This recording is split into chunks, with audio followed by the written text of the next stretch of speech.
Hello, good evening, and welcome everybody to MTS Iceplex. I guess what was formerly known as MTS Iceplex. Of course, now it's the Bell MTS Iceplex. I'm Ray Walker with Theo the Juggernaut. Theo, we're here for the MJHL tonight. The Winnipeg Blues at the Swan Valley Stampeders. Blues an impressive 6-3 win at Nipawin last night. I don't know if fatigue's going to factor in. I'll leave that to you. You're the expert. Swan Valley Stampeders have been off since Wednesday, so lots of rest for the Stamps coming into this one. Lots of rest for the Stampeders, and like you said, a great road win in Nipawin last night for this Blues team. Here at the Canadian Tire Arena facility here, I think the only player, the only person that should be tired on the Swan Valley squad is the bus driver, because that was one heck of a drive he probably had late tonight, early this morning. These guys are very well rested. Both teams have had a very good warm-up here. They look battle-tested and road ready to go. And we're looking forward to a good, interesting, and tight hockey team by two teams that are fairly close in the standings here. The pregame show is a presentation of our friends at Four Seasons Sales in Burden. We thank them for being a part of the broadcast here tonight. When we say rested, Theo, I'm thinking the Swan Valley Stampeders are probably the most rested team in the MJHL, having only played 14 games, whereas the team that has played the most games, Wayway Sakapo, at 18. It's quite a difference between two teams. 17 games played for the Winnipeg Blues at this point. So the Blues, after playing last night again, so some maybe rubber legs to start. That all burns off in the first 10 minutes. You know, and you're absolutely right. Adrenaline will set in for that first 10. And I think if Swan Valley wants to take advantage of a team that just played a late game last night in Nipawin, you'll see them come out, guns blazing, skates firing, and really trying to take the momentum and the speed of this game, Ray, to the Blues team in the first 10. But after all said and done, 14 games, 17 games, 18 games, over the course of a season, it always ends up each team's playing the same amount of games played. So I'm looking forward to a good tilt here between these two squads. That and these kids are a lot younger than you and I. So, I mean, they could go night to night to night. In fact, both of these teams will play again tomorrow. So 3 games in 3 nights for the Blues and 3 games in about 2.5 days for the Swan Valley Stampeders, as they'll play an afternoon game tomorrow. Yeah, and that's, that'll be a different type of game, probably a different game strategy for both teams, because it will be an afternoon game. By the time these players leave this facility, get to bed after getting unwound after a tight game like tonight, it's going to be a different type of strategy come tomorrow afternoon's tilt. So 3 games in 3 nights. Like you said, these boys are all 99s, 2000s and whatnot. So that's when I graduated high school. So I remember when I played 18, 19 years old, I was still firing, able to play 3 games in 4 nights, 3 games in 3 nights. So they probably got it in their legs.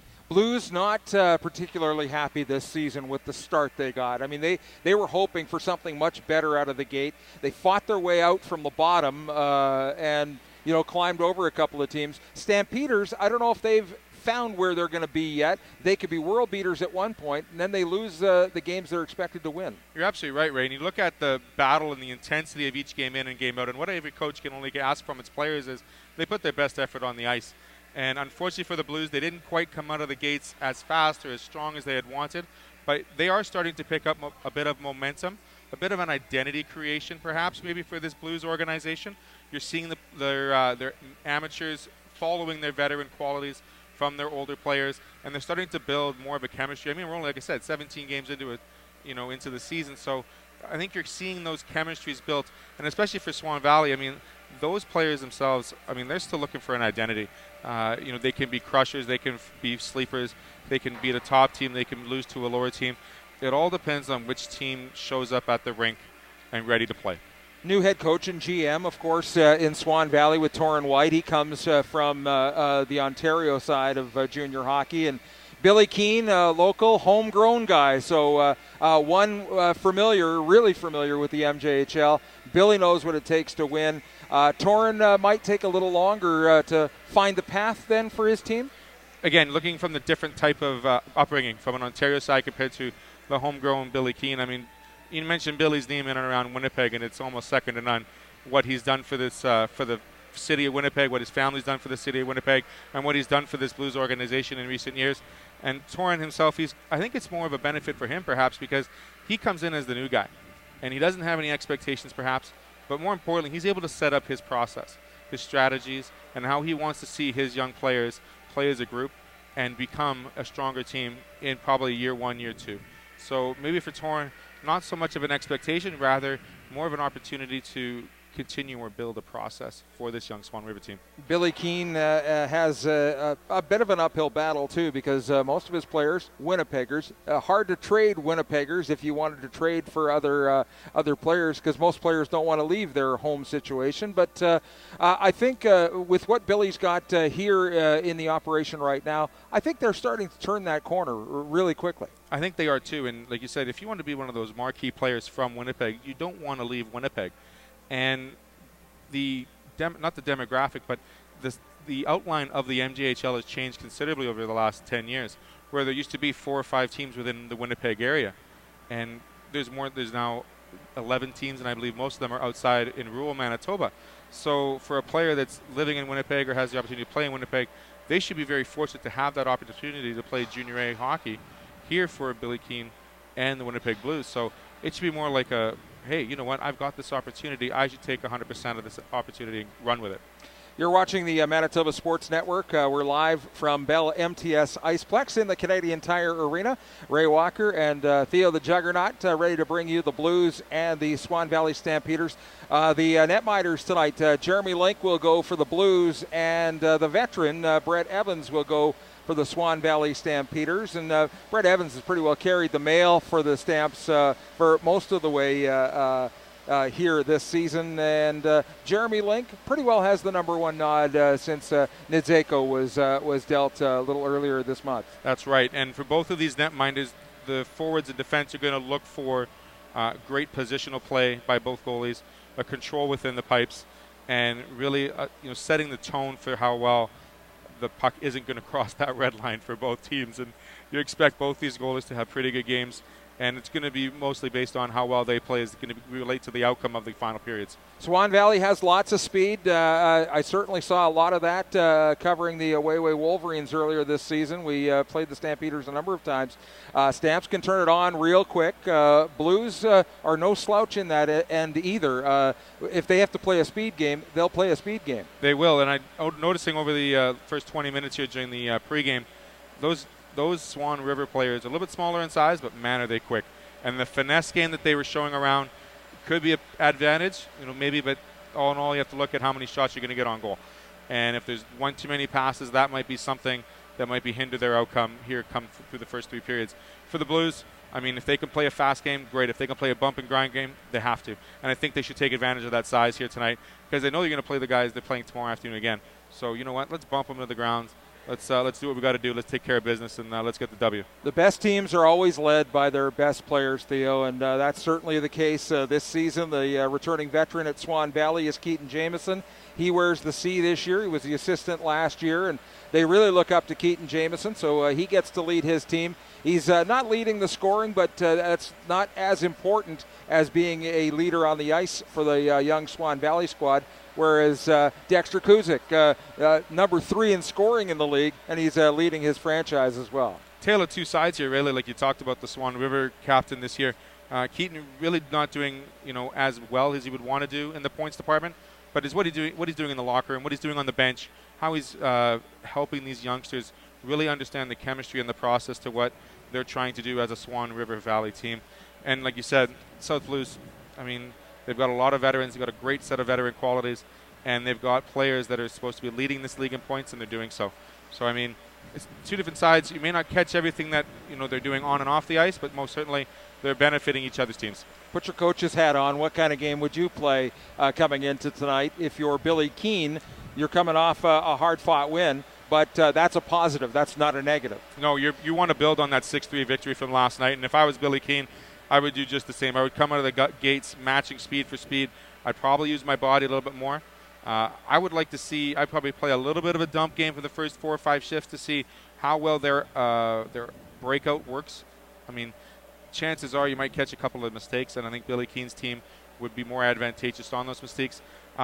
With Terrence's team and the Swan Valley crew, I think you have to beat them with their speed. If you're going to take advantage of a team that played a late game last night, you really have to understand for the first 10 minutes, that is your opportunity to really say, hey, let's go for the gusto. Let's put them behind the 8 ball a bit. Let's score 2 or 3 quick ones, and let's see if we can maintain that lead.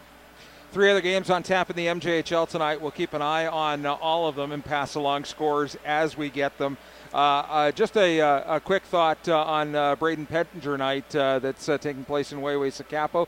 They're retiring his jersey number 4. Of course, Braden Pettinger traded from Wayway to Portage a couple of seasons back, crashed into that end wall, and we're hearing more and more about that, Theo, in terms of players even getting that kind of injury in recreational hockey. Do you have a thought on that? And is there a preventable way to avoid injuries like that? Hockey is a violent game. I mean, you talk, watching college football Saturday, I love my Saturdays, and a lot of the coaches are talking about football being a barbaric sport. And hockey's not that barbaric, but I mean, there is tension, there is animosity, there is a competition going on an ice surface. And I remember back in the day, we used to have the stop patches on the backs to remind players no hitting from behind. And I think when you have those, they've changed some of the rules to make it safer for touch-up icings and whatnot in the NHL. And I think some of that will continue on into the lower ranks. Having that said, though, it's just having that. I think what it comes down to is having that composure and that compassion for the other teammate. I mean, we understand it's a game. We understand it's a competition. But should you decide to take that player's health and injure him by doing a play that you may think may or may not be a borderline, I think you have to just look at yourself and say, okay, you know what? I'm going to get beat to this play. I know I'm supposed to be competing, and it's a 50-50 call. You hate to see players get injured when they're trying their best and they're skating 100%. And it's not to say that the ice surfaces aren't the greatest or there might be a pick there somewhere. Regardless, you just hope that as a player, you're able to put your best foot forward. You're able to make split-second decisions that will benefit you, your team, and your competition. I think the game has changed quite a bit. I mean, there is protection now for the players, but it's that occasional slip that with Pettinger, of course, it was racing back for an icing, and icing rules have changed, thank goodness for that. But, you talk to fans, and they're kind of on the fence as well. You don't want to overcompensate by putting in too many rules, but at the same time, do equipment manufacturers have to be approached for better helmets, better shoulder pads to try and you hit the nail pretty much on the head there, because a lot of these players, you haven't looked at the fact that 20 years ago, players were a lot smaller. They weren't as athletically developed. They didn't have trainers. They didn't have the support staff on a coaching squad that they do now. And you look at how these players are able to turn, move, use their forces to their advantage, corner players in certain strengths and certain weaknesses. These players are now bred to be more athletes as opposed to just hockey players. And they use their strengths to their advantage. And yes, the game has gotten safer. More importantly, though, these players and these manufacturers of this, what they wear on the ice, they're taking the steps as well because they want to maintain the game to be exciting. Yeah. And if they take the excitement out of the game, you're not going to see the fans in the stands. And the fans in the stands are what pays the bills for some of these teams. I mean, we're talking about MJHL, but more importantly, these guys may have an aspiration to go play Division I, Division III somewhere. They may want to go play CIS hockey somewhere. And if you take that, injury into account and they're unable to continue to play, then you look at it be a very sad situation. I know Bauer, I know CanStar Company has really developed hockey helmets to help with concussions and to support the base of the neck. I know that back in the day, Coho and certain manufacturers made a JDP cap for the shoulder to allow the displacement of force from a shoulder cap to be put over the entire cap, not just on the point of contact. Shoulder pads coming down further to protect the kidneys. Pants coming above so they're hitting not just at the waistline, but if they're worn properly, they're protecting the lower kidneys as well. So all of these things are coming into play. You're seeing a lot more defensemen wearing guards on their skates for blocking shots. There's different types of shin pads being made. So I think the steps of involvement have encouraged players' safety to as much as they can, but you can't expect, any type of competitive gear to protect everything. Yeah. And there's going to be some fault somewhere. And I mean, we can only bless this game and this wonderful game we've been able to enjoy our entire life, my entire life. I love playing, I love watching, I love criticizing it. And you know what? Through it all, I think we've done a very good job with the injuries and this player safety, and we're only going to make the game better. We're not going to make it worse. I don't know that we have time right now, but I was going to ask you about goalie equipment in the same breath. We'll hold on to that for another. We'll get to that between the first and the second. We'll get maybe. to that in another conversation for sure. We're just about coming up on game time as the Zamboni door is just closing. So to wrap up our pregame show, we're just about to get started with the Swan Valley Stampeders and the Winnipeg Blues here at the Bell MTS Iceplex. You were saying bus drivers deserve the thumbs up today. I think the fans that have come out here to the Iceplex are going to deserve a thumbs up as well. It was slick out there. I mean, I was in Steinbach this morning. I was in East St. Paul this morning. I was back in South St. Vital this morning. I did my count of driving, and I'm telling you, my white knuckles are finally showing red. And you know what? Props to the drivers out here that made it out to the MTS or Bell MTS Iceplex tonight to watch a pretty good game between these two teams. And kudos to the fans, kudos to the bus drivers, and let's hopefully see a good game of hockey here. 3-man system as we see the referees come onto the ice. Are you a fan of the 3 or the 4-man? I'm okay with either. I mean, as long as they've got enough eyes that they hear evil, see evil, and speak evil, and they do the job right, I'm okay with that, Ray. So, I mean, to me it really doesn't matter. I mean, as long as they call a good, clean game, a good, fair game, and they keep the job fair, competitive for both teams, we're good. You know, in my radio days, I was somewhat critical of referees, but tonight I'll bite my tongue, and I'll let Theo criticize, if he's going to, the refereeing here tonight. But we're hoping for a great game. I mean, that's referees are always secondary once you get a great game. Yeah, exactly. It's going to be a tone set by these players, and when these players have the opportunity to set the tone right, the referees will follow. Well, here comes Jeremy Link for the Blues. He takes the Winnipeg Blues net at the far end from our broadcast location here in the gondola. And about to enter the ice is Brett Evans. Evans will be the starting netminder for the Swan Valley Stampeders. Stamps wearing their road blues with the cream-colored and the white numbers. The blue pants. It's a very Columbus Blue Jacket style jersey that the Swan Valley Stampeders have gone to, and the Blues have gone back to the traditional St. Louis Blues home jersey. I do like that set of colors, the royal blue, the bright yellow, and the white. I think it's a classic jersey from back in the day when you see the team play off of South Pembina Highway. That is our pregame show. Thank you, Theo. We'll take a timeout and come right back. Tonight's game is brought to you by Mainline Motors in Verdon and Birtle.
Welcome back, everyone, to Bell MTS Iceplex here in the Canadian Tire Arena. The Blues in their home whites, the Swan Valley Stampeders in their road blue.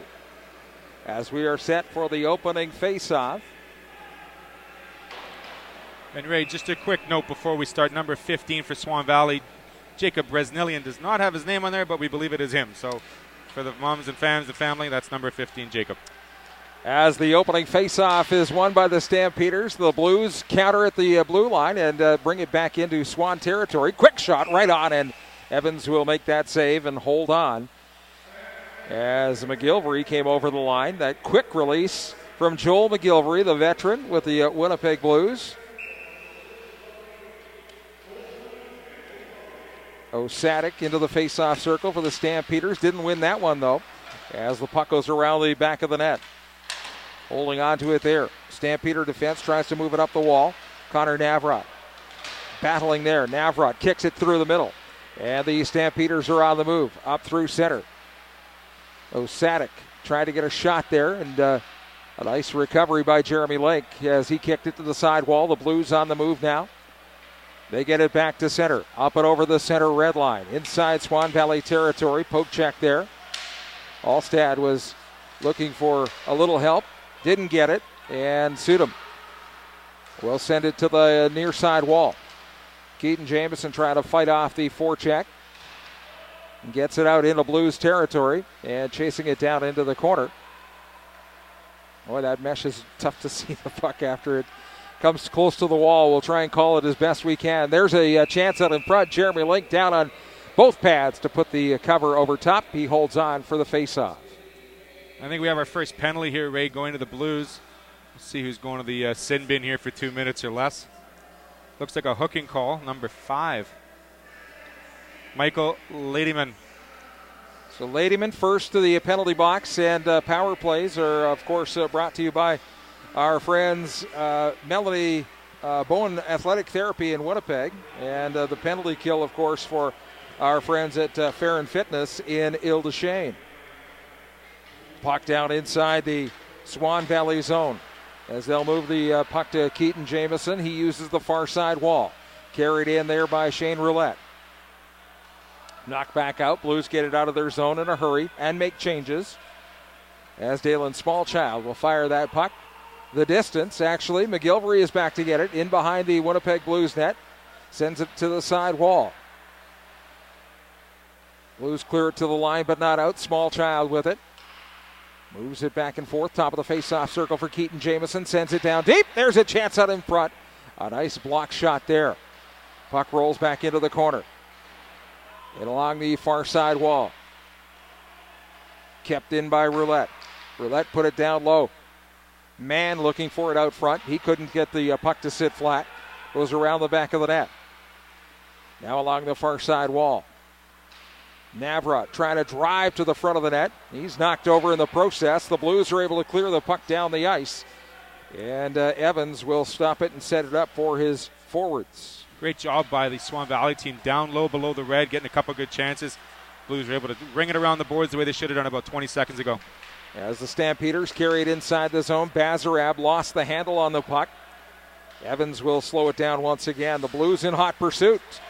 And Kirk has to be very aware of the situation. Steers the puck ahead.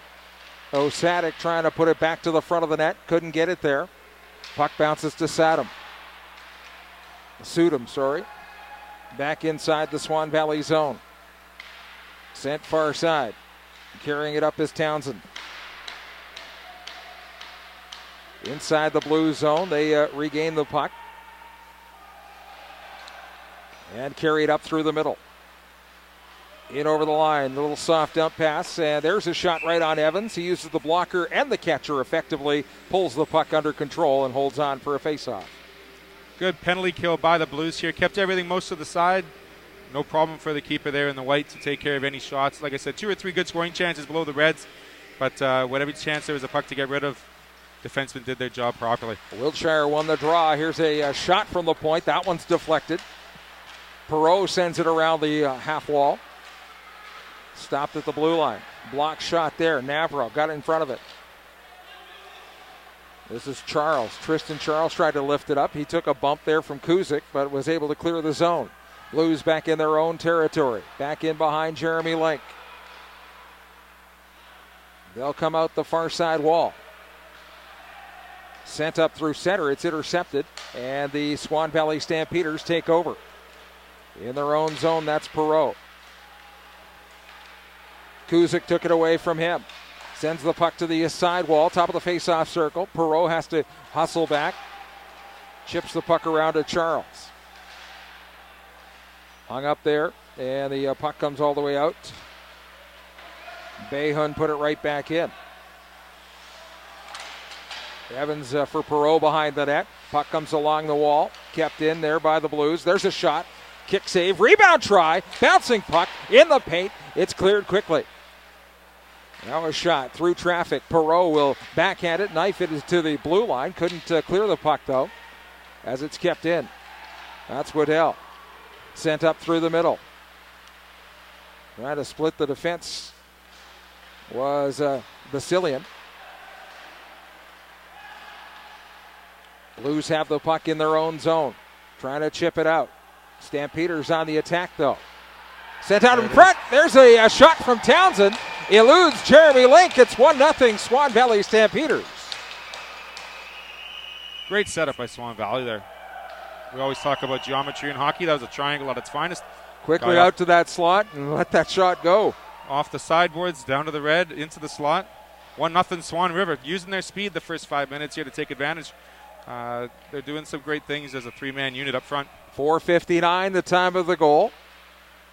And the Stampeders, the visitors, with the early lead here at the Bell MTS Iceplex. Winnipeg Blues take it back into their own zone. It's a good full court press the Stampeders are utilizing here as the puck goes around the back of the net once again. Blues use the sidewall to try and clear the zone. They do. They get it to center. Here's the attack as it comes in over the blue line. With it there is LeBlanc. Put right on Evans. There's a glove save. It went off the toe of his glove or the thumb of his glove, and Kirk quickly clears the puck into the Winnipeg Blues zone. Dangerous play there by Brett Evans.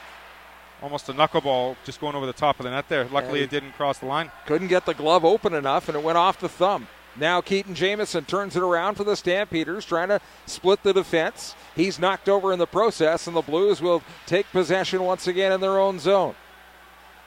Winnipeg will carry the puck up to center and just dump it in. They'll get a change as the Stampeders' Hurst comes back into his own zone for it. Sent along the wall. Keaton Jamieson carries the puck over the center ice logo, fires it in. Blues stop it on the half wall. They get it back to neutral ice. And the attack starts once again for Winnipeg as they carry in. Shot didn't make anywhere near the blue paint. Comes cross ice, and it's knocked in deep. Good Branson. Couldn't catch up to that puck as Keaton Jamieson corrals it. Jamieson up over the blue line, over the red line, and fires it in. Link stops it. Almost put it right on the stick of Noah Bazarab, but the Blues are able to grab possession once again. A bouncing puck. Kirk tried to slow it down there at center. Stampeders use that as an advantage to make a change as all the players were tied up at that center red. Referee barking at them to move that puck. And it comes out. Tristan Charles sends the pass ahead. Here's a chance through traffic. Link tracks that puck nicely and steers it to the side wall. In around the back door now. Blues with possession. They get it to the blue line, not out. Kept in. Here's a chance for the Stampeders once again in close. And it's carried around by Ryan Much. Puck is sent onto the wing and unable to handle that biscuit as Charles picks it up for the Stampeders. Sent through the middle. Pass rolls off the stick, and the Blues take advantage. They'll jump and dump right back into the Swan zone. Say that fast 5 times. Around the side wall. Here's a chance from the point. Slapper. And that's deflected up and into the mesh for a stoppage in play. Finally a stoppage in play. These guys are going through a couple of sets of changes, and they're not either team isn't really getting caught with poor changes, but gives us a chance to give Ray a little break here. Just over 8 minutes taken here. 11:51 to play here in the opening period. A 1-0 lead for the Swan Valley Stampeders. As Townsend looking for number 2 on the night as he went in quickly to try and upset the balance. Carried in over the line. Here's a chance as Johnson carries into the blue zone. It's down in behind the goal line area. Puck is sent through the face-off circles. Blues having a little trouble clearing their zone here, Theo. Not very much conversation going on from a team that played last night, and a little bit on the tired side, but you got to start talking to your teammates and giving them up what's up and where they're at on the ice. We don't have eyes behind our back yet. Puck comes near side wall. There's a chance out in front as it went off the stick of the defender, and Evans will cover up quickly. And a stoppage in play once again. A 1-0 lead for the Swan Valley Stampeders. Two different types of offense going on here. Watch Swan Valley go 3 in and let the defenseman take care of business. But rather, you see the Blues, but as soon as they get the zone, they curl back and they try to get the defenseman, get the point shot, and then try to get to the front of the net to get the rebound. So two different types of offense going on. Let's see what works out. Smallchild has the puck in behind the net for the Stampeders, sends it up the wall. Here's Trevor Mann on the break, trying to get around the Blues defense. The shot, and a nice toe save there by Jeremy Link. Puck along the far wall. They use the near side wall on a cross-ice pass. Sent up through the middle. There's a chance out in front. Levi Cudmore just couldn't get it off the heel of his stick, and Evans covers up quickly. I think that was a combination of losing it off the heel of your stick and getting a late little hookage, if you will, from the defenseman coming back. I don't think the man in stripes saw that one, thankfully, for the Swan Valley Stampeder team. Cudmore, second in scoring for the Winnipeg Blues, tried to get that up and over. This wasn't going to happen as it rolled off that heel, and the tug didn't help at all. Now a chance for the Stamps to clear the zone. Sadik put it on the stick of Roulette, and Roulette turned the puck over to the Winnipeg Blues. Now Kirk sends it back up through the middle. Chance for Connor Navrat. Navrat, the backhand, looking for Osadik, and Link is down on all four to cover up and hold on for the Winnipeg Blues as they'll get a face-off in their own zone. The Link definitely spread across most of the bottom of the net just to take out that tip from the far winger coming across the net there. Thankfully, it wasn't tipped, and Link was able to cover and smother to get the whistle. 6-5, the shots favoring the visitors. 1-0, the goals favoring the visitors, the Swan Valley Stampeders, here in Winnipeg tonight. Puck back in behind the end line. They battle for possession. The Stampeders come up with it. Stampeders been first to the puck for the most of the first period.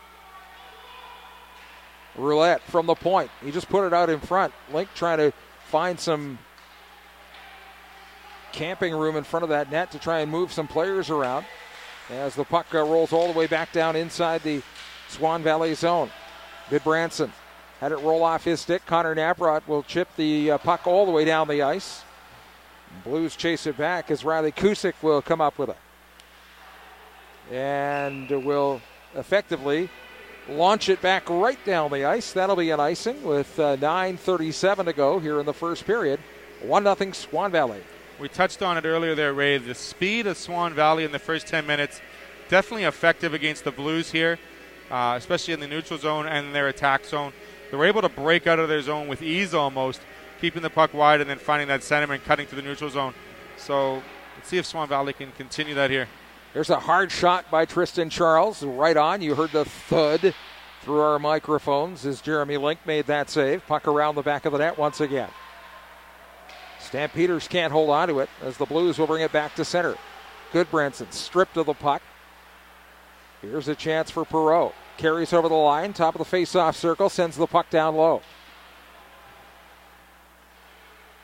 Now it's on the half wall. The Stampeders just content to kind of move that puck around and open up some lanes. There's a shot. It went wide of the target.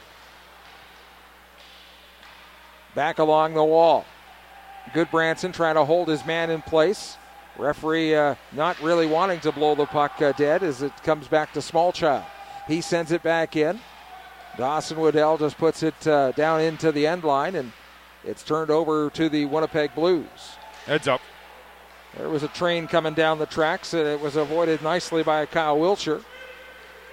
As Johnson brings it back the other way for the Stampeders, offside is called, and that gets you to the media timeout.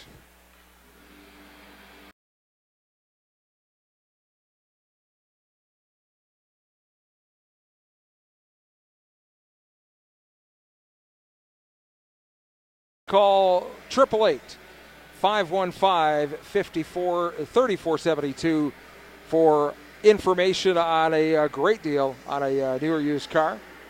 That's Lepke Auto Sales in Steinbach. SAR Sport and Recreation in Steinbach. We're the Husqvarna motorcycle, Polaris ORV, and Polaris Slingshot dealer. Along with full sales of new and used, we offer service, parts, and sales for everything. Come and see us in Steinbach.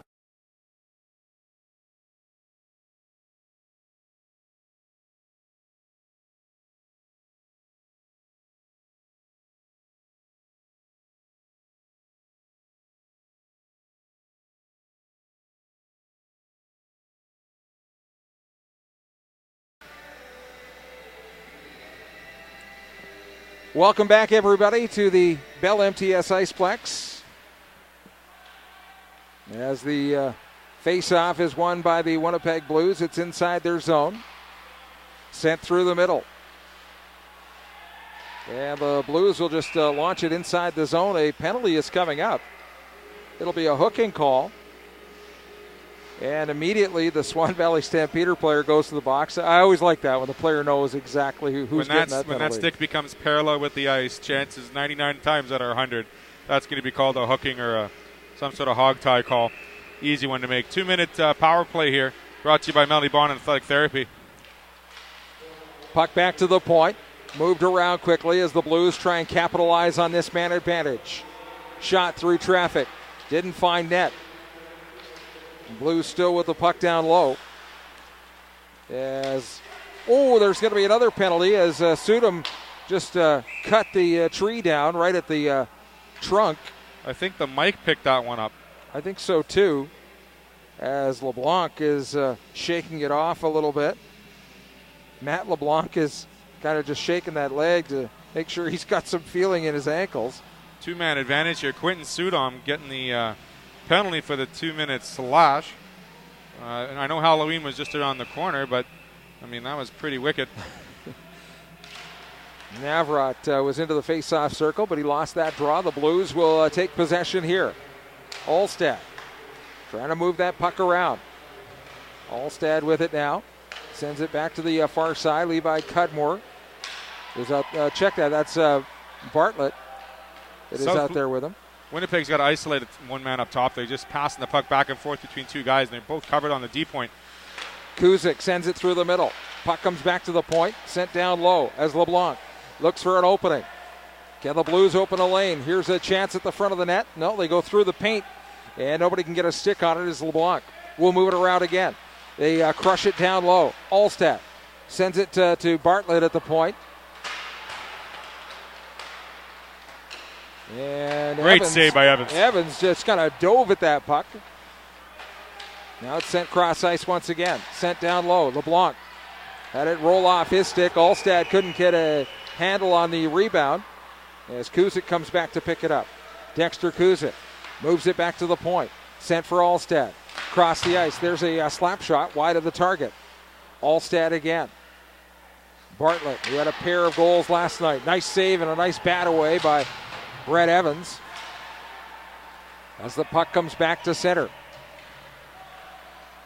Great job by Swan Valley, collapsing around their keeper, getting rid of those rebounds if they're in front, not allowing any Blues player in front of Evans, so he's able to see all those open shots. Blues going to lose the two-man advantage in just a second here as McGilvery has run into the end wall. Goodbranson and he gets knocked on the back of the net by Dane Hurst as the Stampeders kind of owning the Blues here in this first period.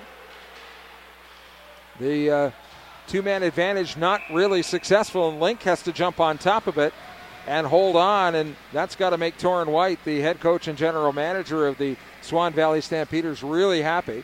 A great effort, especially on that two-man advantage, knowing you almost had a good minute and 40 seconds, 5-on-3, just 7 seconds remaining with a face-off 200 feet away from your netminder. Great job by the team in blue. I think for the Blues, they really had to find a shooting lane faster and somebody in the slot quicker. Just nothing happening on the point. Connor Navrat put that right in on goal, and a save is made. 6 minutes to play here in the opening period. Fast period, too. Not a lot of whistles. Letting the boys play. A couple of penalties you have to call, but, I mean, great action on both ends here. I think both goalies are really standing on top of their heads so far to make it a good game. Charles at the point. Directs this puck around the back of the Winnipeg Blues net. Blues use the sidewall quickly to try and exit the zone. Can't do it. Hemmed in there by the Swan Valley Stampeders. On the near side wall. Into the corner. Puck comes out to the slot. Bazarab couldn't get her stick on it. Sends it back to the point, though. Perot into the corner. Around the back of the net. Blues defensemen have their feet in quicksand out there. It's really tough for them to move around as the Stampeder forwards are really buzzing in front of that high slot. That speed is just too much to handle almost. There's just not enough communication by the Blues. That's what they might need there as Bazarab takes a hard hit from Timlick. Maybe wake up that defensive crew and make them get going a little bit. Knocks him down. The puck is sent down deep into the Swan Valley zone. Hurst will use the other side as Smallchild is pressured. In behind the net. Unruh is pressuring Smallchild, and they try and move the puck a little bit. Can't do it. Behan tries to slap it free, but Smallchild will bring it up the near side wall. Smallchild hung up there. Blues turn it around quickly and get it back through center. Pass is just not very crisp here in this first period for Winnipeg as the puck comes around the back of the net. Stampeders' Dane Hurst carries it out. Near side wall. Connor Navrat tries to send it through center. He does. Shane Roulette. Roulette just lets it go in behind the net. Puck along the half wall. Chipped ahead. Unsuccessfully. Now it's kept in. Stampeders get it to the front of the net. They whack away at it. Blues defense knock it to the sidewall. Puck comes dangerously through the high slot. Nobody there with a stick on it. Blues trying to regroup in behind the goaltender. No success there. Much tries to come out the other way. Now he does. 3.5 to play here in the first period. 1-0 the Swan Valley Stampeders lead. Did one of the Stampeders fall climbing over the ice? I think he climbed onto the ice and fell face first. Took him a few moments to get his bearings. As the Blues take advantage, there's a shot. Save. Nice kick save. Puck comes cross ice through traffic. Another kick save from Evans. Uses the other foot this time. Now a shot from the point. That's deflected. Goodbranson tried to put it right back out front. And Alstad couldn't get a stick on it. Carried back the other way. Stampeders get inside the blue zone, but that's as far as they got. As the Winnipeggers turn it around the other side. Around the back of the net it goes. Alstad. Hung up there by Charles. Puts it right in front. A nice shot, nice drive there, but up and over the net. Bring it down a shade. There's a hard shot. Again, up high. And Theo, we see the netminder Evans going high to the chest to try and stop those. And maybe Billy Keene can see that and tell his players to maybe shoot a little lower on a tall netminder. Well, previous to that last save that was held, 3 out of the 4 last shots made by the Blues were tipped, and they were tipped low. So what they're doing is I think they're realizing to shoot high, but then try to get the tip low, knowing that the body is coming up, almost lifting off the ice. It was a much better job by the Blues getting shots and getting them tipped on the way to Evans and getting some traffic in front of him. If he's seeing the puck, he's going to save it. We've seen that already throughout the first period. Stampeders send it down deep inside the Blues zone. Smallchild from the point. The puck was blocked in the lane. It didn't get through.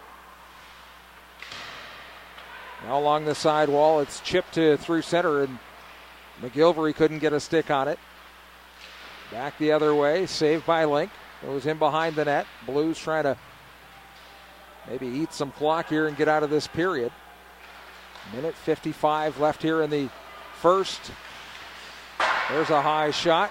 No one in front to tip that one as it goes up and over the net. Right back into Blues territory, sent the distance. Dangerous, and dangerous. That is a terrible play there by Dane Hurst. He carried it right in front of the paint instead of taking that 2 extra steps to come around the net, as defensemen are always taught. And the Stampeders are going to pay for that. Or it looks like a Blues penalty. He was thankfully being rescued by the head official, getting a hooking call against the Blues player. Hurst definitely giving his head coach, his new head coach, Taryn, a heart attack. Blaze Arkley will go to the penalty box. He did give a little hook in front of the net, so that did kind of save him if there was any type of goal. But wow, that's a no-brainer almost. Puck back to the point. Now a power play chance.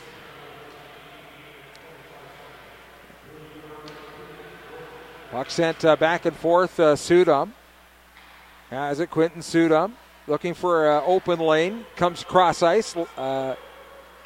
Unsuccessfully, though. And the Blues are able to tip it back out into Swan Valley territory. LeBlanc giving chase to Sudam. The two of them might have a score to settle a little later. Johnson will bring it back the other way. Down to the final minute of play in the first period. Along the side wall. Puck back to the point. Through traffic. High slot. Sadik put it in behind the goal. Lots of players there as they bungle in the jungle behind the net. And they'll hold on. They'll get a face-off out of it. 34.5 seconds to go here in the first period. Shots even at 10 and a 1-0 lead for the Stampeders. There will be, unless a goal is scored, 1 minute left here in the penalty to the Blues. Penalty kill brought to you by Ferrum Fitness and Ile Shane. Doing a great job there for taking care of some of the kids. Got to thank all the sponsors that we're going to read here tonight. And we may miss one on occasion, but we're certainly going to catch up as best we can. Great job being a supporter of the Manitoba Sports Network, and we thank you very much. There's a chance out in front. And a bouncing puck in behind the net. Goodbranson is trying to hold on to it there. Blues just trying to eat it for the next 13. They'll dump it back out into Swan Valley territory, and that looks like it's going to do it for this first period as Roulette carries up over center. Long shot in. Link will make the stop, and that will do it for period 1 as the Swan Valley Stampeders take the lead in the face-offs, or in the shots on goal, as well as the scoreboard. 11-10 the shots, and that produces a 1-0 lead for the Swan Valley Stampeders as Townsend is our goal scorer. Townsend scoring the goal for Swan Valley. First period action brought to you by Pemmican Valley Physiotherapy and Sports Injury Center in Winkler. We'll have a little bit of an interview with perhaps one of the South Blues, or one of the Blues players coming up in a couple minutes, and a wrap-up of the first period summary. Thanks for joining us here at KBM Digital, Manitoba Sports Network. Swan Valley 1, Winnipeg no score.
Hi, I'm Rick Funk from Funk's Toyota.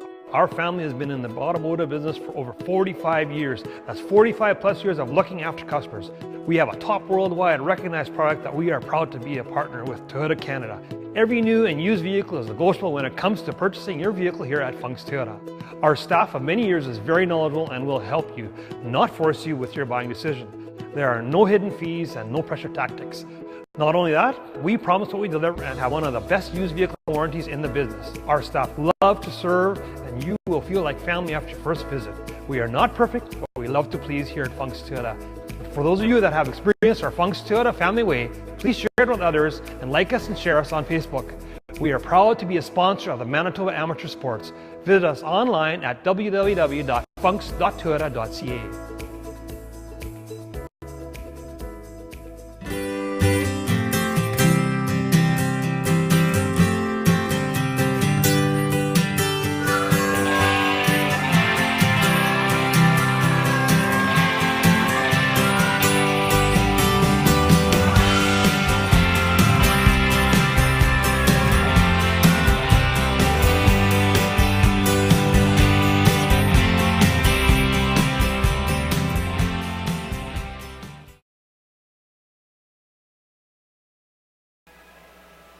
Theo, the Juggernaut with you here. Just a quick question. Are you looking for trophies or medals for your hockey tournament?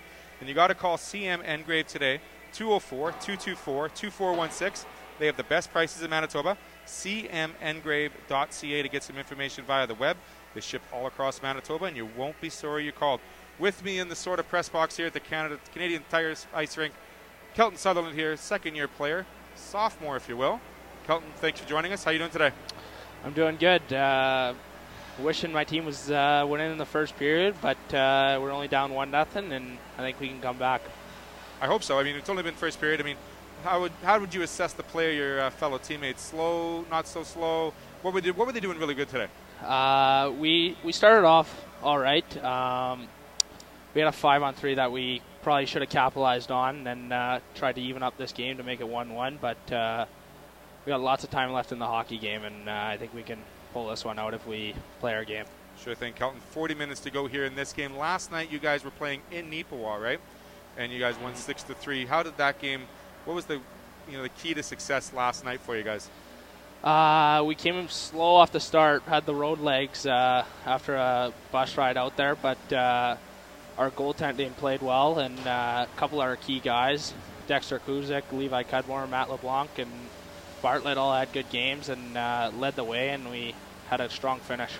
Fabulous, exactly. So, Kelton, you're a second-year player. No more high school for you at the University of Manitoba.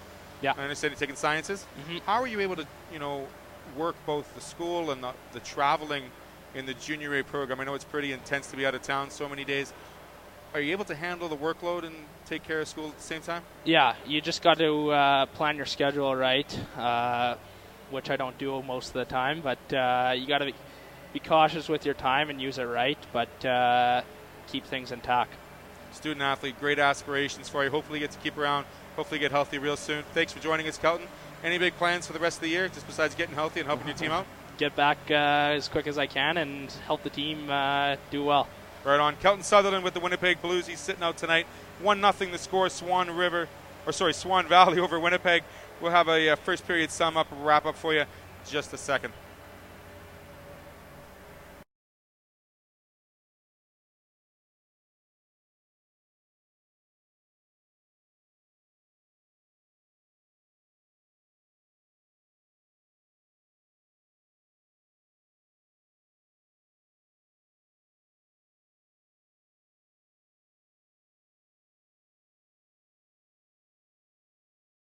Hi, I'm Melanie from Melanie Vaughn in Athletic Therapy.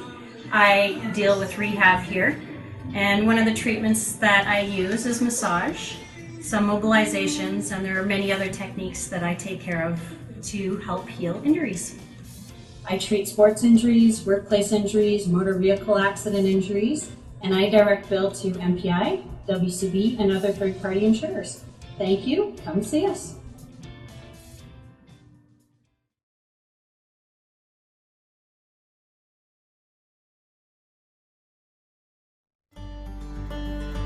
Welcome to MB Seeds. I'm Matt and this is B, and we're a family-run business. We've been operating since 2012, and we sell canola, soybeans, corn, wheat, barley, oats, and peas. We also run a cleaning facility on site just south of Low Farm, where we can clean almost anything that you can grow. Come check us out today.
SAR Sport and Recreation in Steinbach.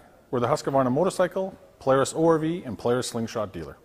Along with full sales of new and used, we offer service, parts, and sales for everything.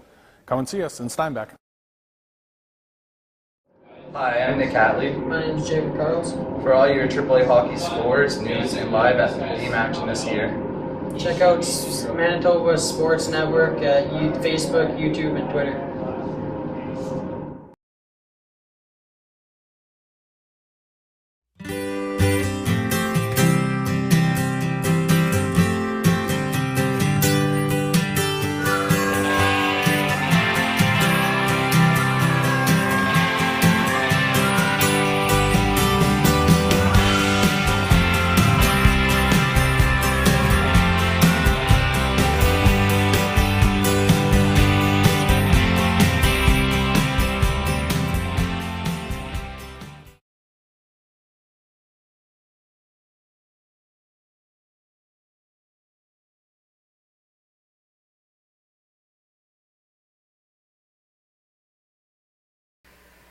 Welcome back. We're in the first intermission here at the Bell MTS Iceplex, where the Swan Valley Stampeders have a 1-0 lead on the Winnipeg Blues. Ray Walker and Theo the Juggernaut, thoughts on that first period? Game plan to a T. I think you saw the speed of the Stampeders definitely outweigh the strength and the hitting of the Blues organization here in the first. There was a couple of big pops in the last couple of minutes, and you saw Winnipeg try to make a little bit more room. However, that strength and that threesome of forwards going forward for the Stampeders was a massive handful for the Blues defense, and that's how they scored their first one. They kept the momentum, a lot of pucks going low, below the circles in the attack zone for the Stampeders, and that's where they're getting their offense. As for the Blues, they're kind of flip 180. They're trying to get the offense from the point, trying to get the point shot, grab the rebound, clear up some of the garbage if they can. Just Evans has been able to, move the puck around, make the key saves, trap the saves when he needs to get a whistle stoppage in play sort of thing. And, the Stampeders are able to get that breakout out of their end and quickly into the neutral zone. So, how is Billy Keane able to readdress his defensive core then? How do you get your skates out of that quicksand that I mentioned? First you got to find whatever C4 in the locker room to blow up the quicksand off the boots and get her going, because I'm telling you, I think the main thing that has to happen here is the conversation between the players on the bench and the players on the ice has to increase. You see a lot of players bumping into each other, not knowing where they're going. The organization just isn't there. Whereas if you see in the Stampeders, they know that their winger's waiting on the sideboards, the centerman's coming through the middle, or the off-winger's coming through. The Blues just look a little bit discombobulated in their own end, and they're having those issues and difficulties getting rid of the puck, especially in their end. And as a coach and as a player, with that imperative 4-foot rule in front of the blue line where you can't get the puck out and it stays in for a second chance, there was about 4 or 5 of those opportunities where the Swan Valley team was able to keep the puck in, get a second, get a third chance. Didn't amount to nothing, only 1 goal to show for it. But, I mean, you have to get the puck out of the zone. Well, I love your description of that triangle, that perfect triangle that the Swan Valley Stampeders used on their first goal. It's imperative. I mean, sports and geometry are one and the same. I mean, the battle of the triangle, the battle of the 2-on-1s, 3-on-2s, that add the advantage of having that odd man play, especially in the attack zone. And it was set up beautifully on the sideboard, down below the red line, to the slot, bing, bang, boom, tic-tac-toe, 1-0 Swan Valley. Players are just about to come out, so we'll put a wrap on this first period wrap by giving you the out-of-town scoreboard real quick. The OCN Winkler game is in the second, scoreless still. Hard to believe, but that may be an internet problem up at OCN, but we'll keep an eye on that one. Here it's 1-0. The Stampeders are leading the Blues. At Dauphin tonight, 2-2. There's the Oil Caps and the Dauphin Kings go at it. And on Braden Pettinger night in Wayway-Sakapo, the Steinbach Pistons, who drafted Braden Pettinger, lead the Wayway Wolverines by a count of 1-0. And that is the way those scores are shaping up. You say there's also a score from downtown Winnipeg that we should keep an eye on. At the Bell MTS place, the Andrew Kopp just tied it up 2-2 with the Montreal Canadiens. That second period is just wrapping up. Speaking of period wrap-ups, the first period wrap-up brought to you by MB Seeds. And we're coming up to the second period. It's brought to you by Estelle Petrick, your RE/MAX agent.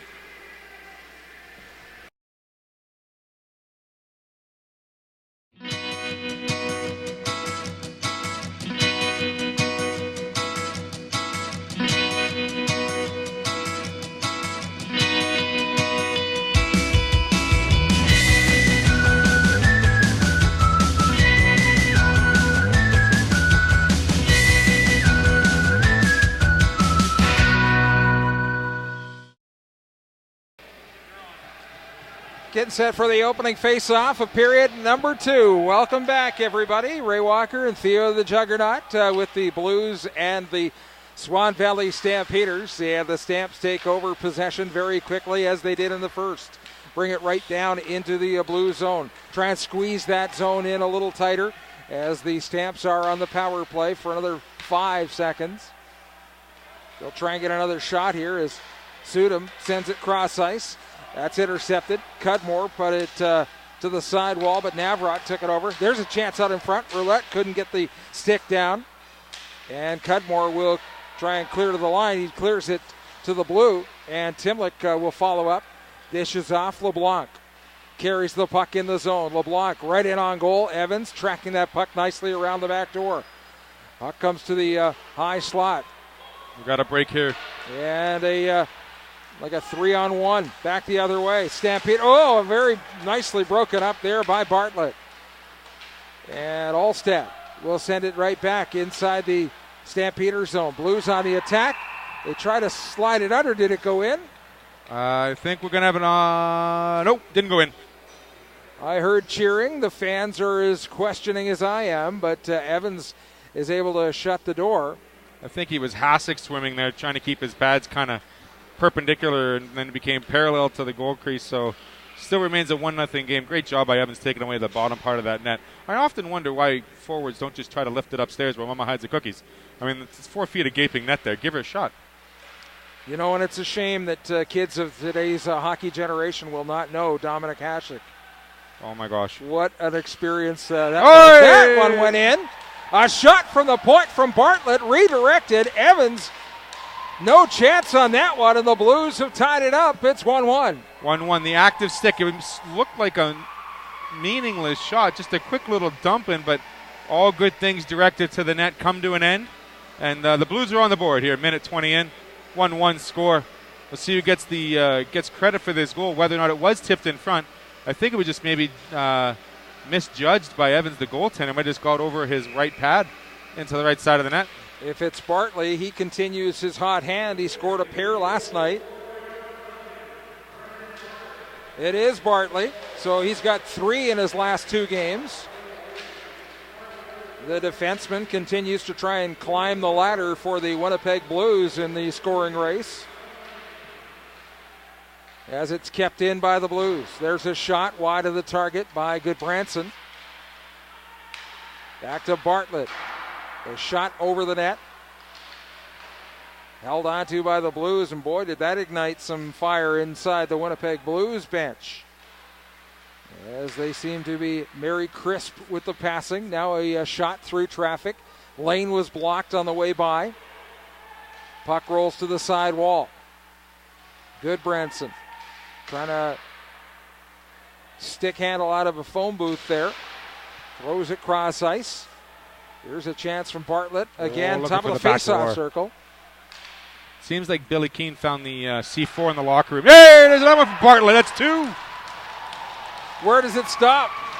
I hope nowhere. Bartlett with another one. Then he equals his output from last night. I would hazard a guess that Brandon Bartlett will eclipse his total from last year, Theo, as he has been given the responsibility as the shooter on that Winnipeg blue line. I think he's got the nickname Greenlight right now because so far he's had 2 shots this period and 2 goals. We're not going to count the one that went high and left, but that one might have been tipped by a Stampeder player going towards the net. Nonetheless, it was a quick release. Found the net. 2-1 Blues here in the second period. Kind of muffled on the announcement. We didn't pick it up unless you can check the internet later. There's a shot. Nice couple of saves by Link, tracking the puck and steals it right out of the hand of Sam Harris. And Harris was looking across the net because he had Graham wide open on the back door. I mean, he was camped out. Nobody was marking him. He looked and he tried to get it, but Link was able to cut that lane off and use the glove on the other side to make a stoppage and play. Face off to the left of the Winnipeg Blues netminder. Comes back to the point, sent around the target. Right along the player's gate, the entranceway. Bodies in collision. Now, has the gate opened, or no? We just got a hand pass call here by the Stripes. Okay. Face-off comes outside the blue line here with 16:59 left in the second. 2 shots, 2 goals by Mr. Greenlight. Fabulous work. And the goals for Lepke Auto Sales in Steinbach. You want to give them that toll-free 1-800 number for Lepke Auto Sales? 1-888-515-3472. Lepke Auto Sales. Good 2 goals. Good folks. Good folks, and we thank them for being a part of the broadcast, and certainly you, if you open your doors to the Manitoba Sports Network when they come a-calling. Great job. Tried to drive the front of the net. He was tackled by Timlick. I'm not sure if he'll get a holding penalty for that, but he knocked Link for a loop. And Timlick does not get a penalty for that. Navrock came right across that crease extremely fast. I was very surprised to see Link even keep up with him. Well done by the keeper. Not the biggest of keepers, but he's got the wingspan of a Falcon as an eagle, perhaps. He really does.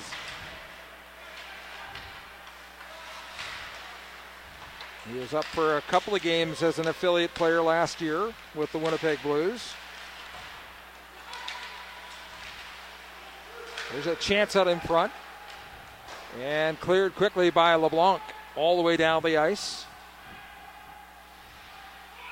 Blues were going to end up with 2 20-year-olds at the start of the season. They decided to go against that. And Jeremy Link gets a shot at a starting net mining job here in the MJHL. And that's a benefit for Link. I mean, you look at the veteran quality. I mean, you look at what Portage did a couple years back with all the veterans they had and making the run to the Cup and how well they did. You have to look at the balance between rookies, sophomore, juniors, seniors. And you have to make sure you find a good balance to the team. There's a shot. Evans, the veteran net miner, sees that go in behind the net. Oh, another quick one. Chance out in front. Stampeders maybe a little bit back on their heels a little bit now, as they'll bring the puck down into the blue zone. The lane closes quickly, and Sudam has to go back to the center red. Flipped ahead, bodies collide. Stamps get it over the line. Timlick. Cassie blew a tire as Timlick went by him. It looks like he may have hurt himself too, Theo. Came down with a bit of a thud. I don't think he was expecting to get upended like that. Now Bartlett with the shot, and Roulette got a stick in front of him, and the puck goes up and out. 15:29 to go here in the second frame. 2-1, the Winnipeg Blues lead the Swan Valley Stampeders, live on the Manitoba Sports Network. You mentioned how Swan Valley looks a little bit unorganized. I think they're getting a bit of their own medicine thrown down their throats. The Blues have come out here using their wheels, getting the speed, and 2 goals is the outcome. It's amazing the ebb and flows in junior hockey as the goals get scored. You get more confidence, and the Blues certainly have got that now. Blues in their own zone. Navrod lost the puck. It's sent straight ahead. Allstad will give it back to Bartlett. Yeah, give it to Bartlett. He'll score. Bartlett has a couple here in this second period to give the Blues the 2-1 lead. Puck sent cross ice. Bartlett will fire it in. Around the horseshoe it goes. Small Child trying to stick handle out and dangerously put that puck in front of his net again. Stamps have done that twice now. They got to be careful on that.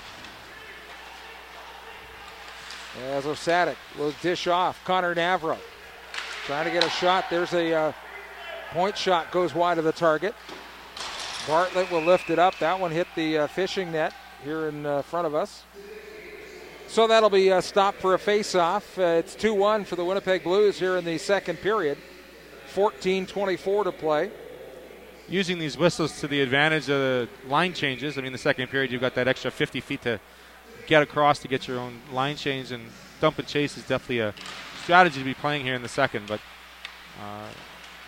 seem to be doing okay. Dawson Waddell won that draw. He sends it over for Townsend, who's battling down low, but it's taken away, and the Blues will start in their own zone. Cusack lifts it up and all the way down. Picked up there by the Blues, and they try to drive the front of the net, but it's taken away by the Stampeders. Up at center, knocked in. Back around the side of the net. And knocked back out. Cassie back on the ice. After taking that spill, Waddell will come up with it at center. Nice little dump pass. Dishes off. Here's a chance for Johnson. He drives the front of the net. Link runs into him. And the pace is certainly picked up here. Back the other way with Kyle Wiltshire. He's checked off the puck. Stampeders inside the zone quickly. Blocker save from Link. Waddell put it around the back of the net. And around the back as the Blues will try the reverse field here. Cassie looks up the middle. Ooh, almost turned that puck over. Very fortunate. The Stampeders didn't come up with a scoring opportunity there. Great job by Timlick at the point there. Taking out one guy, making the stick check with the other. Keeping the puck out of the zone. Well done. Harris at center lifts it in for the Stampeders. Timlick will use the back wall. Harris comes up with it. Harris, it went off of Wiltshire's skate and all the way down the ice. Evans will use the paddle and cover up on it. Perhaps he decided he need a break. Why not? It's 12:31 to play here in the second period. 2-1 for the Winnipeg Blues. Yeah, I don't know about that decision. I mean, I understand you need to change and all, and now you have a face-off in your defensive zone here. Bartlett's sitting at the point here. We're looking for goal number 3, the Natty Hattie. But look at he's got the stick cocked and ready. He's just loaded. He wants to find that top corner, as he'll have a chance here. Just uses the wall, flips it ahead. Cudmore sent it down low. Puck around the back of the net now. Here's a chance out in front. It's an even strength situation, so it may look like a Blues power play, but isn't. They're just skating around. Caught.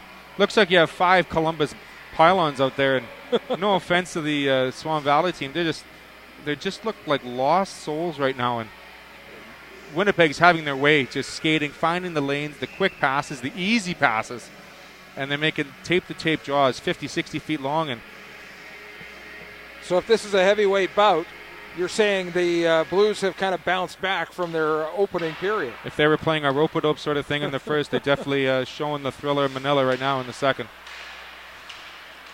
All these old references from the 70s that you and I are going to use. Theo, you're one of a kind, buddy. Oh, we both are. Suit him. Whoa, Bartlett takes a hard hit. Here's a chance for Connor Navrot. Rolls right in on goal. And now Goodbranson will lift it out to center. Sudam has to go back into his own zone, all the way back, monitored there by McGilvery. Puck comes up the wall. They put it up through center. Here's a chance, a break for the Stampeders. Nice little drop pass. There's a shot. And Roulette just put it off the glove. Back to center it goes. A bouncing puck. Kirk is looking for it. I think he thought it went back into his own zone, but it's hung up at center. Now comes in and over the line. Kuzik just let his man go. Here's a chance out in front. Waddell tried to shimmy it to the front of the goal, but he lost his balance. Now a shot from Osadik, and he's knocked down by Cudmore. Good live stick there by the D-man. Stampeders will change it up as they have to retreat back into their own zone. The Blues effectively clear their zone. Sent all the way back in. Link will stop that one. Keaton Jamison takes a hard bump there. Now Ryan Much lost the edge on his skates and was able to just clear it from the seat of his pants. He'll have a second chance here. Dish is off. Chance for Kuzik. Cusack. There's a Kuzik and a Cusack. And that's going to be up and out of play. Up and out of play, but I think it's going to be an icing call because it was touched on their side of the red line. So it is coming back into their end here. 10-14 almost at the halfway point of the second period. 16-12 the shots. Blues have scored 2 unanswered so far. 2-1 is the score here in the second. And the face-off to the left of Link. Cusack. Number 27 can't clear the zone. Here's a chance for the Stampeders in close. They load the gun and fire, and that one tipped off of a skate and goes wide of the target. Jamison and Cudmore battle for the puck in behind the net. Levi Cudmore turns on the speed, gets up over center, sends it to the far side. And it's directed towards the net, but through traffic, it comes back to the Swan Valley Stampeders. Sent into the Blues zone. 9.5 to play here in the second period, and Townsend had him lined up.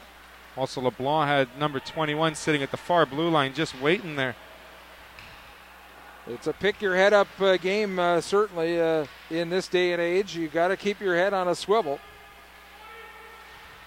As that puck is on the half wall inside the Stampeder zone. Sent around the other side. Johnson will try and clear for the Stamps. He does. Sends the puck into the Blue zone. There's a hard shot. Link will make the save off of Townsend. Puck hung up on the corner. Comes back to the point. Through traffic. Link watches that one go wide of the target. Waddell to the point. Through traffic again. That one goes up and over the net. And that takes us to the media timeout. 8:44 to play here in the second period. A 2-1 lead for the Winnipeg Blues.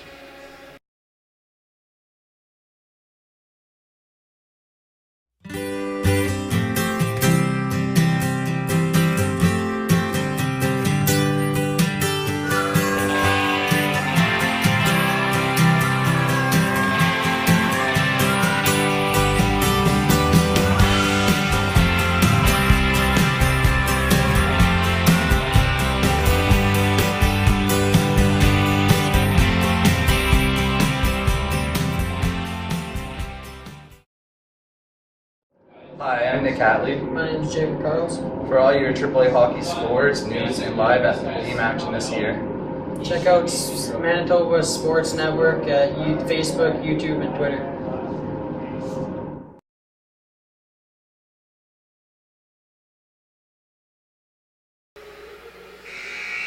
Back in Winnipeg, great to have you along, folks. It's Ray Walker and Theo the Juggernaut. 2-1, the Winnipeg Blues leading the Swan Valley Stampeders with a face-off in Winnipeg territory. Off the draw, puck on the sidewall. Navrat will send it back to the point. Comes across, Lane Kirk winds and fires, and Link's looking for it, but it's underneath him somewhere, so just hold still, Jeremy. There it is. It falls out of the pads. Great tip by Roulette. I mean, taking a gamble, going to the front of the net and getting his stick on it. A lot of live sticks here over the last couple minutes for Swan Valley. They got to get some sort of offense going here. Crack this Link Did you barrier. say Roulette taking a gamble? I had to, sorry. Come on, man. Dylan Kuzik now carries. I don't know if I was the only one that caught that. Shot right in. Evans will cover up and hold on. If you're with us at home, that was a gambling reference. Yeah, Roulette, of course, the game. Evans decided to take another change here for the Swan Valley team. I don't know what Coach Taryn was talking over the media break, but it looks like they're trying to go to the same offense as Winnipeg did in the first period, trying to get a rebound, crash the front of the net because they're slowing down a little bit. And your problem, though, is the fact that he's smothering it and getting a face-off in his own zone when they can keep the puck moving. I think. Maybe there's just a comfort of a set play in the defensive face-off as opposed to taking a chance there and wheeling it and coming up ice. Well, they're certainly rope-a-doping right now with 8 minutes to go in the hockey game.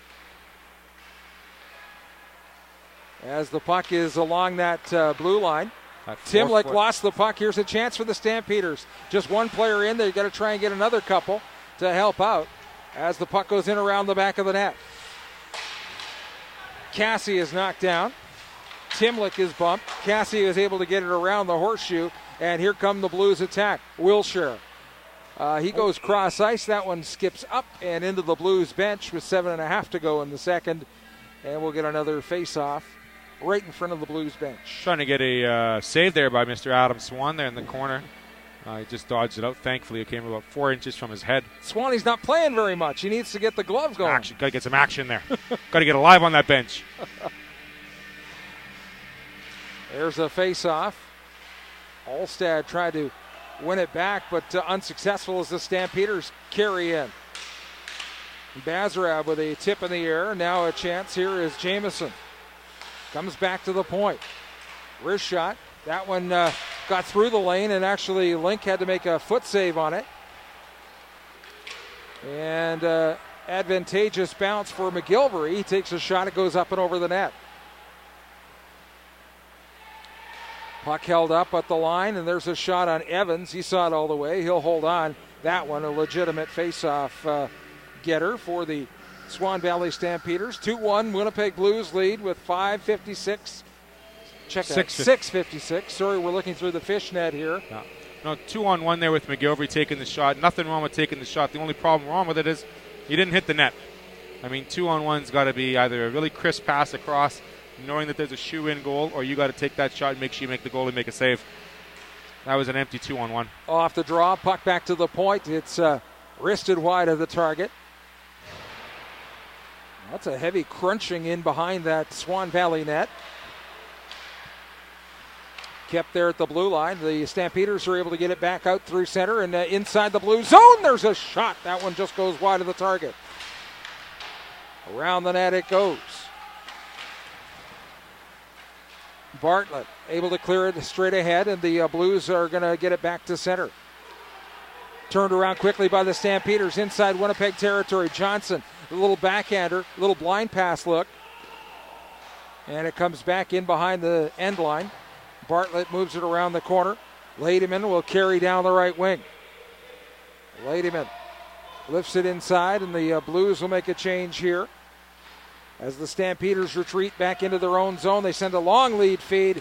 Here's a chance out front. Roulette, Navrat, and then Osatic had a shot, almost like 1, 2, 3, and they get that puck to sit flat finally for Osatic to take the drive. Great scoring opportunity for Osatic. Just the Blues were able to take the first player out, lift the stick in the second. Third player had a good shot there. Just almost like he was aiming at the middle of Link's chest, so not too much of a difficult save for him. Osatic wins that draw. The puck stays inside the Blues zone. Navrod turns the corner. Trying to get it through traffic. Goes around to Roulette. McGilvery is able to chip it, but it stays in. Here's a chance for the Stampeders on the backhand. A shot there for Sudam. And Link jumps on top of it. Cusack and Sudam have a little discussion about it. Then the linesman says, to your lines, fellas. He'll take the puck and we'll get a face-off to the right of Jeremy Link. Jeremy Link very strong along the ice, able to slide almost 10 feet there from the middle all the way to the right side of the crease there. Stayed low with the puck. Great job covering it up. 5.5 to go, second period. 2-1, the Blues lead.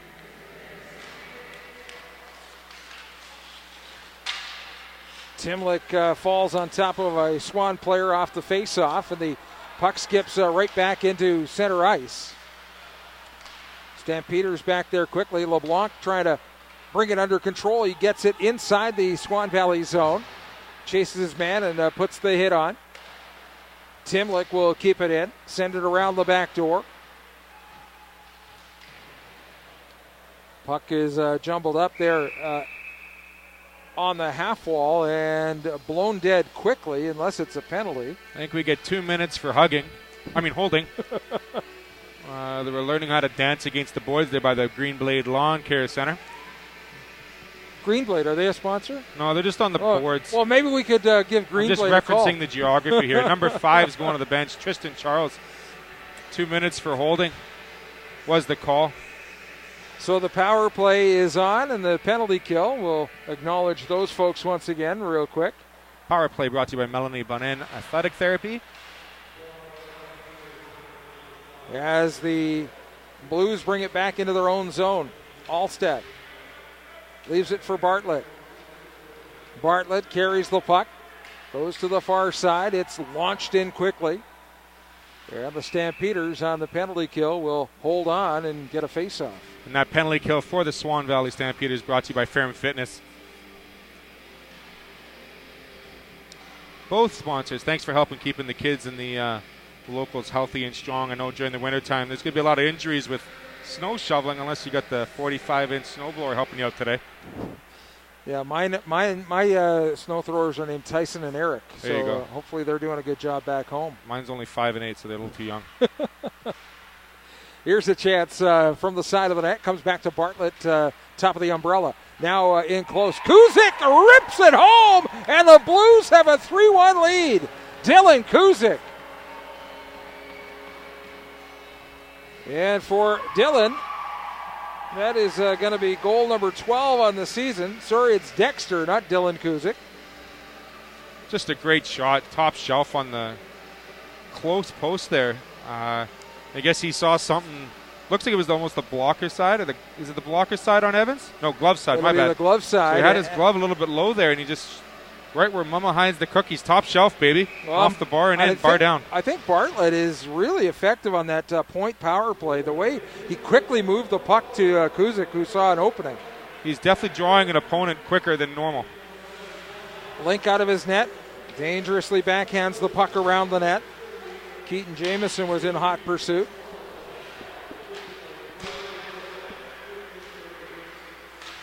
.15:38, the time of the power play goal. As it's carried straight ahead. Wiltshire around the back of the net. Wiltshire tried to lift it up. Cusack at the point. Puck is corralled by the Stampeders. Little Western reference there. And sent in deep, and that's going to be an icing. Much to the chagrin of Torrin White, who thought he might get a line change in. So the face-off will come back inside Swan Valley territory. 3:34 to go here in the second period. Third goal by the Winnipeg Blues brought to you by Lepke Auto Sales. cars, trucks, and especially SUVs in this time of the year. 1-888-515-3472 for more info. Lepke Auto Sales. There was an MJHL referee named Garth Lepke a long time ago, and Garth had to leave the game due to some trouble with his eyes, but always, whenever I'm broadcasting a game, love to say hello and how you doing, because Garth was certainly a fan of the game. And one of those referees, Theo, that you could have a blast with. He understood the relationship between broadcaster or player and referee. He was a real card, a real character. So we say hello to him. Puck around the back of the net. Here's Bartlett. Around the far side. Navrot got a stick on it, but Goodbranson will send it in deep.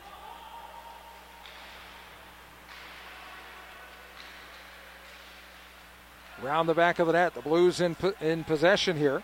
Bartlett from the point. And he's going to have to get back to his own blue line to pick this one up. Trying to fight off a forecheck there. Roulette blows a tire, and that gives an opportunity to Bartlett. Carries over the center red. Bartlett rips it into the corner. Goes around the back of the net. Hurst has to hurry around. As the Blues quickly make changes, puck was coming and very close to a too-many men. But Link will handle it over for Cassie. Cassie straight up for LeBlanc. Over center. He's bothered by Roulette.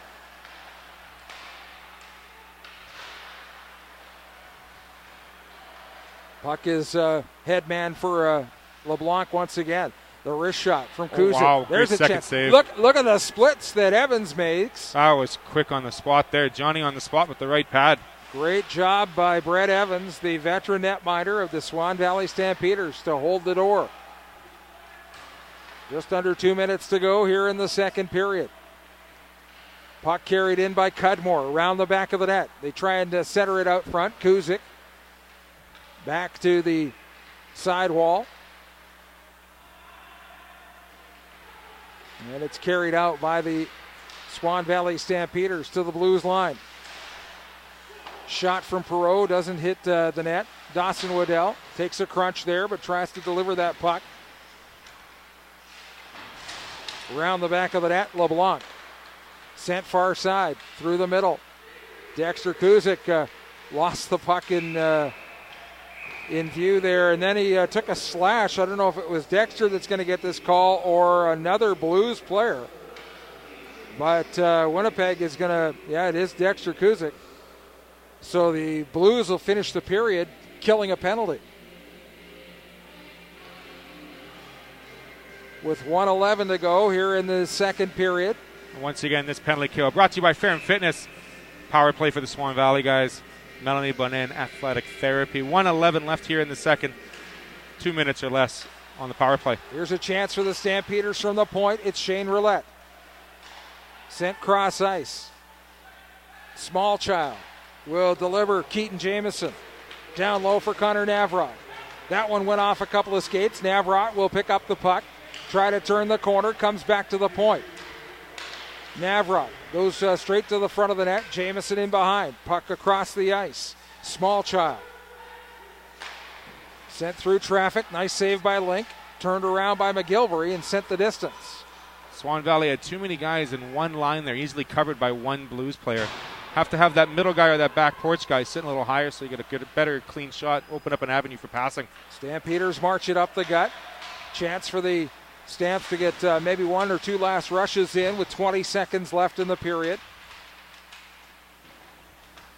They battle for it in the corner. That's for the Blues to try and hang that puck up for the balance of the period. As the Stamps have it in the corner. Jamieson back to the point. They hurry a shot through traffic. Link makes the save. It bounces free. And the Blues able to clear it, but that does it. The buzzer will sound as Connor Navrot gets a pat on the behind from Jeremy Link. Maybe a pat that says, job well done, but I got you this time. Great period for the Winnipeg Blues. Good bounce back after their first period tangles. Leading 22-20 in shots. We'll get to a second period summary here in a couple minutes during the intermission. as both teams exit the surface, get a little clean, fresh piece of ice. What's your thoughts on that second period, Ray? I thought the Stamps, again, we talked about quicksand for the Winnipeg Blues. It seems like that end might have some quicksand in it, Theo. The Stamps fell into that same trap that hampered the Blues in the first period. I think I have to commend what Coach Keane might have said during the first intermission that changed the speed of that second period. And when you talk about teams and the strategies and the momentum, if you will, the momentum definitely shifted in the first 4 minutes of that second period. 2 quick goals by Bartlett, now matched the same as he scored last night in Nipawa. But having that said, the momentum just continued. The speed continued. The promise of the puck leaving the zone was more in Winnipeg's favor as opposed to Swan Valley's. Swan Valley definitely had some issues, organization, number one, and number two, communicating with each other. They looked lost. It looked like they were having some issues with passing the puck. The lanes were being covered, and they really weren't getting the great chances. Now, they did have some tips. They were able to get a couple of good chances getting those tips in front of Link. But like I said, strong goaltender. Not the biggest goaltender, but a very strong goaltender between the pipes, keeping his abreast well for the Blues, and now having that lead going into the third. Well, and I thought on the Winnipeg side of the ice, too, the passing got so much better over the first 20 minutes. Like you said in the first period summary, Blues really didn't know what direction they were going until the second period started, and we could really see a shift in attitude and momentum. You're exactly right. We'll touch base on this a little later on. We'll be back with an interview with a gentleman who's sporting something of the month of November. We'll be back with you. Manitoba Sports Network, 3-1 Blues over the Stamps.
Sandra Curie with Fair & Fitness. We're located in Ile-des-Chênes, Manitoba. We do everything from personal training, group training classes, yoga and flexible steel. We also focus on young athletes. We do not only just the strength and conditioning, but the agility, power, rotational control and strength, and flexibility, stability, and mobility is always super important. You can find us at fairandfitness.ca and come check us out.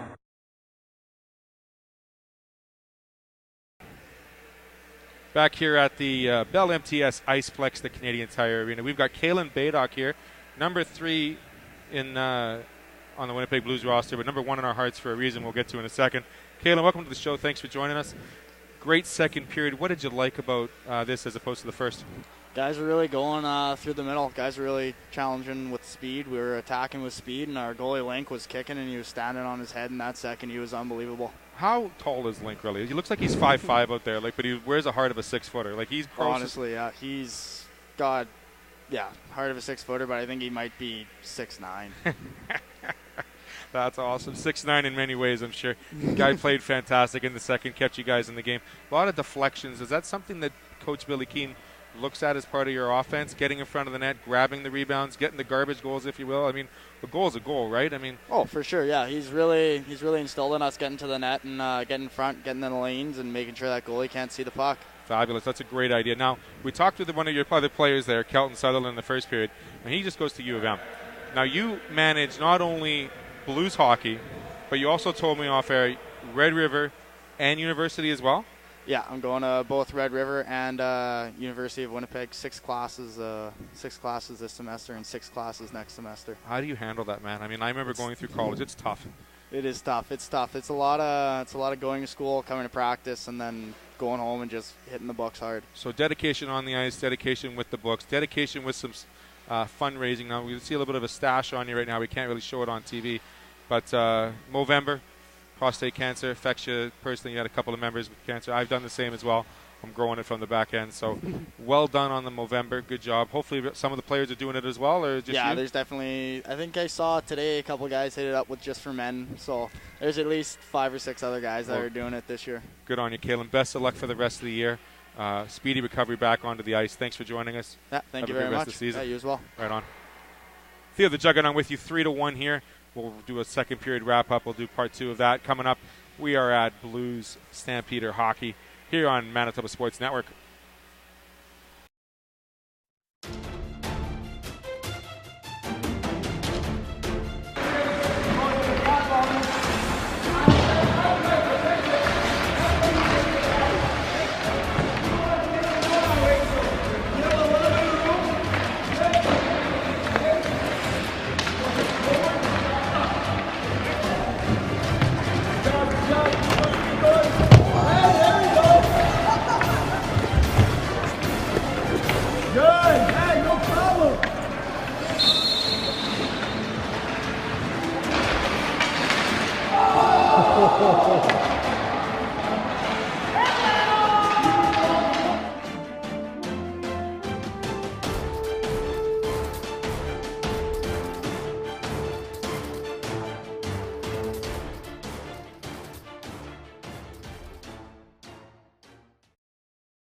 Welcome to MB Seeds. I'm Matt and this is B, and we're a family-run business.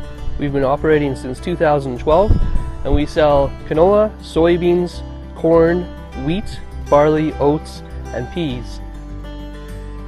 We also run a cleaning facility on site just south of Low Farm where we can clean almost anything that you can grow.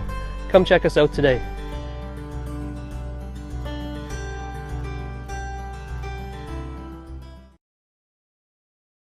Hi, I'm Melanie from Melanie Bond and Athletic Therapy.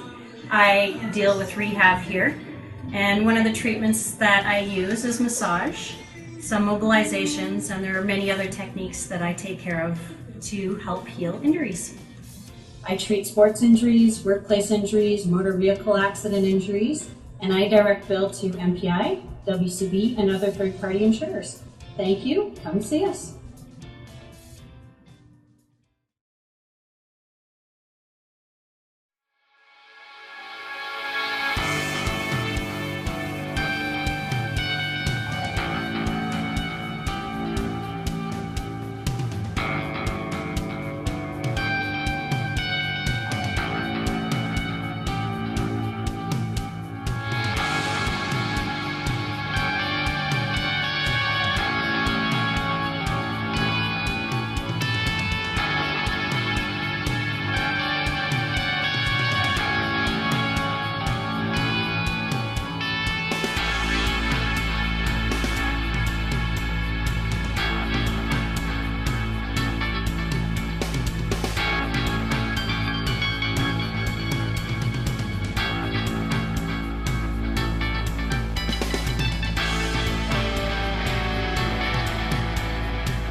Welcome back, everybody, to the MTS Iceplex, the Bell MTS Iceplex. It's Ray Walker and Theo the Juggernaut, as we are just going to look back real quick on that second. Theo, any other thoughts? This is certainly a game of transition tonight.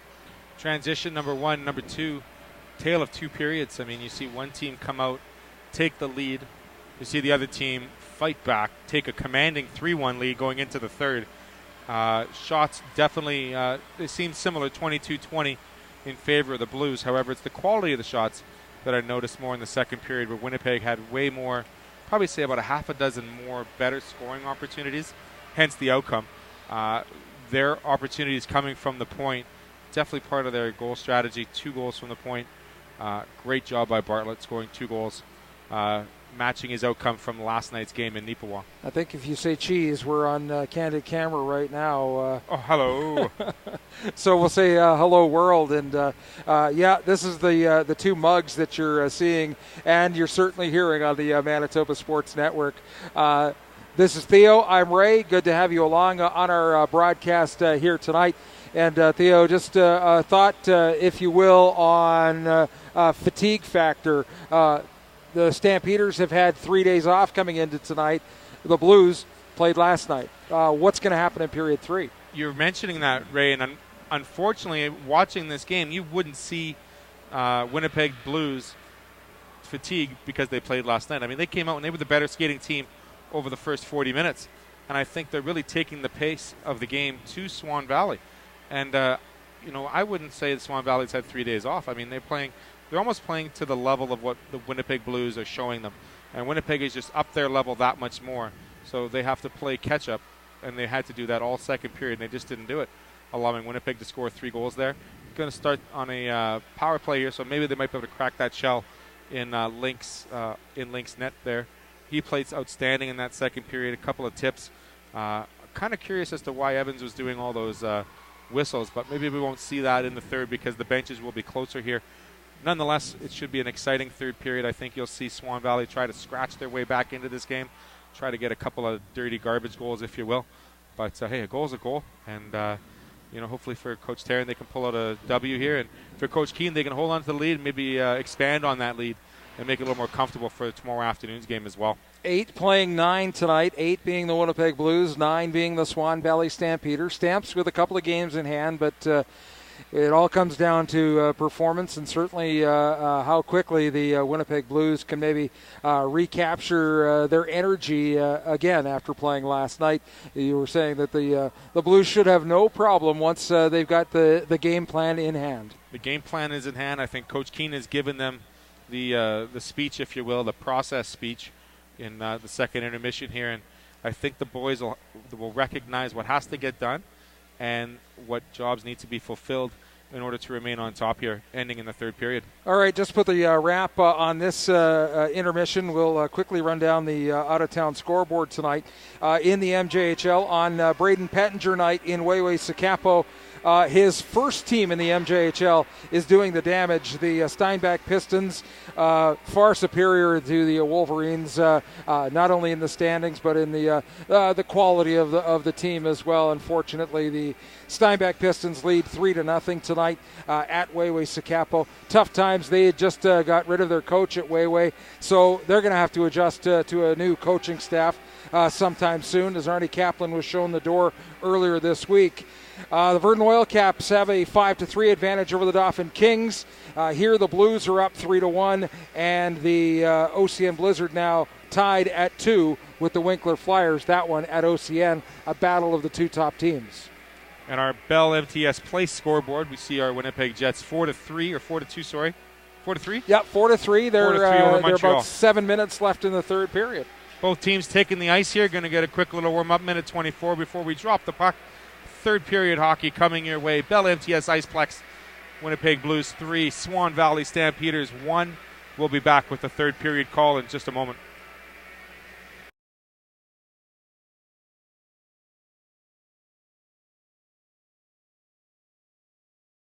Hi, I'm Cassandra Curia with Fair & Fitness. We're located in Ile-des-Chênes, Manitoba. We do everything from personal training, group training classes, yoga and flexible steel. We also focus on young athletes.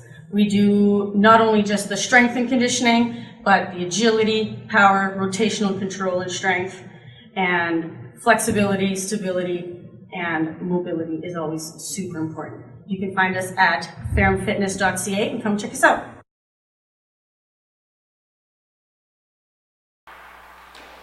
Welcome back, everybody, to the Bell MTS Iceplex, where the third period action is just nicely underway. Puck is inside the Swan Valley Stampeders zone. That's Connor Navra ahead for Trevor Mann. Rolls back in behind Brett Evans. And Dalen Smallchild will send the puck straight up the gut. And it comes right back in. Stampeders trying to get their bearings here as Smallchild will wind it up. Send it in over the Blues line. Jamieson after it there. Couldn't squeeze it. Puck goes all the way back down the ice, and Evans will play it off the side wall. Townsend with the only goal for the Stampeders tonight. That was scored early in the first period. Really haven't mentioned much of his name since that goal either. I wonder if he's not just getting playing time or he's just kind of been he came back right after the next shift. I thought he had another great chance, but haven't said much of Jaden Townsend's name. As the puck is sent down deep, Much will go after it. The Blues will start in their own zone, off the side wall. It's intercepted. Now the Blues get it back and they carry it up over center. Here's a chance in close, top of the face-off circle. They fade back. Slap shot from the point. That's stopped. Rebound try from Ladyman. Turned and fired there in the high slot. As Goodbranson. Let it come back to the point. Kuzik tried to rip through the middle. Waddell in a battle there. Comes up with the puck. Sent around the back of the net. Sudam racing over to try and chip that puck out. Yeah, sure. Theo just showed me something. I couldn't read it. I just said, sure, he can do it. Puck rolls all the way back. A little inside stuff. People love to hear that. Around the back of the net. Around the Blues goal. Kept in on the side wall, but the Blues will take the puck through the neutral ice. Carrying over the line and a stop there. 17:39 left in the third period. Third period brought to you by Pembina Valley Chrysler. Our dealership team has made a local residents who are passionate about our vehicles and delivering an exceptional client experience. Pembina Valley Chrysler has everything you need in a Manitoba Chrysler dealership. So put them to the test and we'll sure be impressed. PembinaValleyChrysler.ca. Thanks, Ray. I'll tell you, all of those dealers in the Pembina Valley, fantastic to deal with. Especially if you're looking for an SUV after weather like tonight. Absolutely. And they have business from all over the province. Believe that. As the puck comes around the near side wall, Mann trying to chip it out. Can't get it by the defense. As Wiltshire put it back to the point. Bouncing puck, now it rolls free, and here come the Stampeders on the attack. Here's Trevor Mann from the face-off dot. There's a shot, and Link came right out on the top of that secondary crease. I think that's the ringette crease, and was able to make that stop. You don't see a lot of goalies wanting to come out that far, but when you do, you cut down that angle. Well, I think he knew he was able to because the other two defenders were being marked very well by the other two defensemen. So knowing that he had the shooter and the shooter alone, he was able to challenge a whole lot more and took away a lot of that net by closing off the angles. Great job by Link here. 17:03 left in the third. Off the face-off. Puck bounces to the line, and it's kept in. Now the Blues are able to chip it back out, and they advance quickly. Hurst has to back off as it's chipped in for Wilshire. Kyle Wilshire. Puck's put in behind the net. Arkley lost the handle on the puck. Townsend was able to chip it for Johnson. And it rolls all the way inside as the Blues will try and regroup in their own zone. Sent ahead quickly. Here's a chance right in on goal. They score. Dexter Kuzik, his second of the night. 13th on the season, and the Blues have a 4-1 lead. Absolutely magic. I mean, deep ball, post pass one from the old Joe Montana days. Kuzik wide open. He found the seam, made no mistake. Beat Evans there on the short side, 4-1. Great job of goal scoring there by the Blues forward. That was another 80s reference, by the way. I got it. The the fact that Kuzik got himself so open so quickly. He caught the line change right at the right time. I mean, you saw Swan Valley go for those two defensemen as quick as they could, but moving that puck forward just shows you how much faster it moves than the legs. Well done. Navrat sent it around the back of the Blues goal. It's possessed now by the Winnipeggers as they'll try and march it out of their own zone. 15:50 to go here in the third period. A 4-1 lead for the Winnipeg Blues on a snowy evening in Manitoba. Connor Navrat pushed ahead. Here's a chance as the Stampeders get it in deep. Sent it through the front of the crease area. Bounces in behind the net and around on the far side wall. Harris will try and keep it in. It bounces over his stick.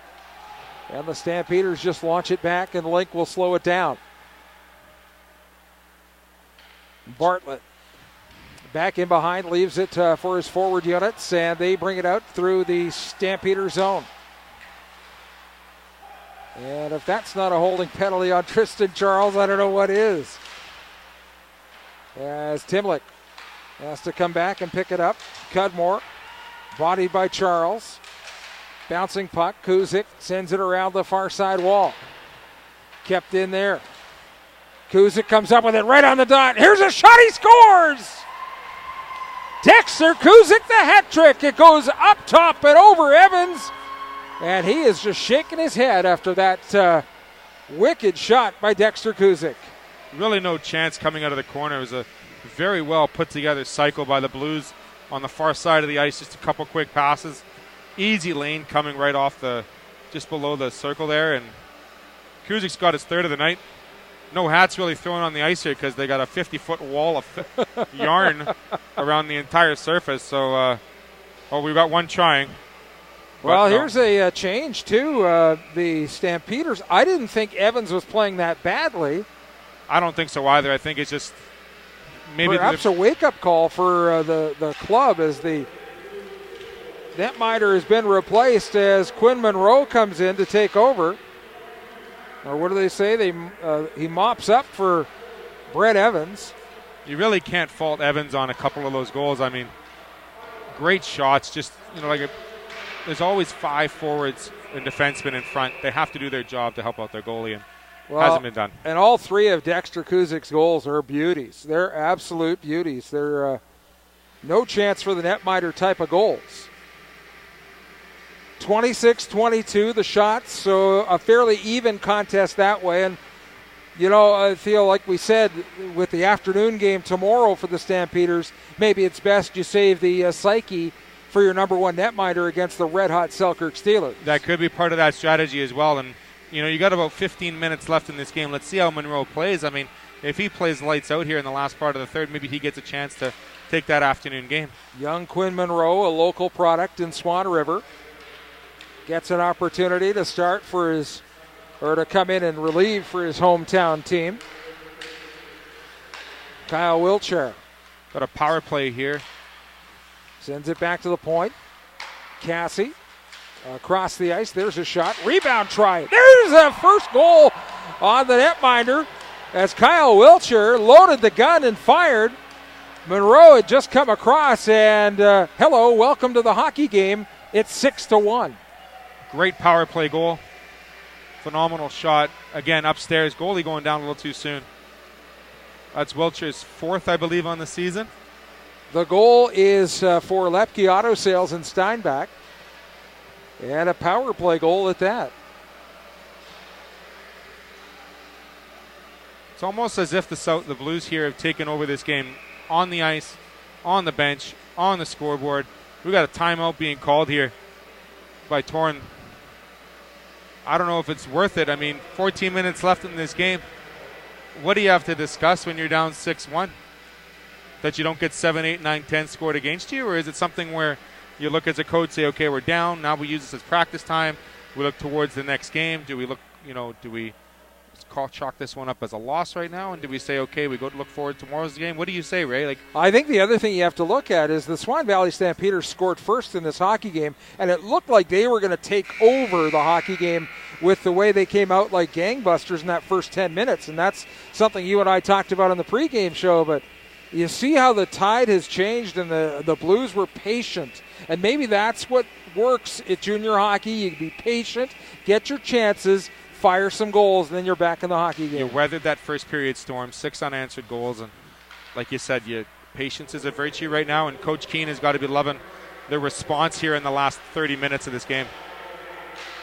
So the Stampeders will try and find some solace in this hockey game, and that is going to be blown down, and I saw the linesman point back into the Blues zone, so I guess they're going to call that a intentional offside, which you don't see called that often. Didn't even know they called it. Occasionally that is the case. So it's right back into the Swan Valley zone. Monroe down on all fours. He says, that ain't going anywhere. Covers it up and holds on. And I would think you'll see a lot of that now from Quinn Monroe. It's just hold on. Everybody gets a short shift. Yeah, no, it's just amazing how quickly a tide can turn. And you see Swan Valley move the puck so well with their speed and their fortitude down low in the attack zone. And they just haven't been able to muster anything in the last period and a half. Here's Connor Navrot down the right side. Navrot tried to find Harris through the middle. Gets it right back. Sudom tried to walk in. There is an offside, that's an icing. As it'll come back inside the Winnipeg Blues zone. Monroe tried to play the puck to the linesman. Didn't work out very well either. Well, the lineman's got to get some calisthenics in, They haven't done too much today. They've been doing a good job so far calling the offsides and the icings, but... Well, we have a few athletic sponsors that will maybe help our linesmen as well as our players. As the puck is inside Blues territory now. Sent around towards the front of the net, corralled by the Winnipeg Blues defense. The Blues have to be careful here in the last 13 minutes of this game not to get in any bad habits. I mean, you have a lead 6-1. You got to make sure you keep doing what you do great and improve on the things that need to be improved on. And I'm pretty sure Coach Keane will be beckoning on his players to do the same on the ice. And I hate to play the coach that wants to keep the hammer down, but I've always thought that unless you do keep the hammer down, you can't change your game. No. You have to keep moving forward, and if the goals come, the goals come. Sent in deep. That being said, I don't mind if you use other players on power plays at that point. Maybe experiment a little as the puck goes around the back of the net. Dane Hurst fires it around. It's stopped on the wall. Yeah, I apologize to mom and dads watching. We don't have a player for number 14. But he's getting a little ice time, likely one of the midget call-ups. As we do understand, the Blues have a few injuries on players that are sitting out tonight from some of your impeccable interviews that were up here tonight. A stoppage in play, and the Blues and the Stampeders will both get changes. 6-1 is our score with about 11:40 left to play here in the third period.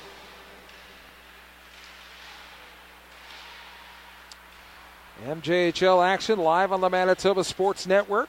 A pleasure to be calling the game for you tonight, as this one is going to result in a penalty, a high stick, says the referee, number 10. It's like Smallchild's going for 2 minutes here. Caught LeBlanc up in the face, just underneath that shield that he wears. I don't see any blood, so I don't think it's going to be more than 2 minutes, unless I could be wrong. Otherwise, nope. 2 minutes on the board there. Power play brought to you by our good old friends at Melanie Bonnet Athletic Therapy. And the penalty kill for Ferrum Fitness. Thanks for keeping all the people local healthy and strong and making sure they don't get any snow shoveling injuries. Puck sent around the wall, and here's a chance for the Blues. Through traffic. Olstad, wrist shot. That one goes wide. Kuzik watches it head to the point, tries to follow it up. He does, holds onto it, sends it to the top of the face-off circle. LeBlanc back to Bartlett. Back to LeBlanc. Comes across to Olstad. Oh, a little giveaway there, and Dawson Waddell capitalizes, and he's able to march that puck right into the Blues zone. Got to make sure those passes are good and crisp. Just came off the stick, I think, a little too soft, yeah. As it's brought back by Kuzik. Drop pass there. Here's a chance, path straight to the net. Goodbranson, the backhand, and he just goes wide.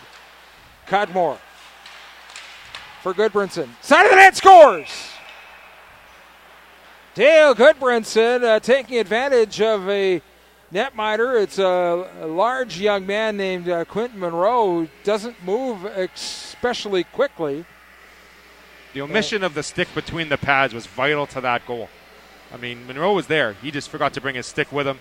Cudmore made that quick, crisp pass behind the net. And Goodbranson showed off his hands there. 7-1. Made it look easy. Great hand skills around the net. Good job.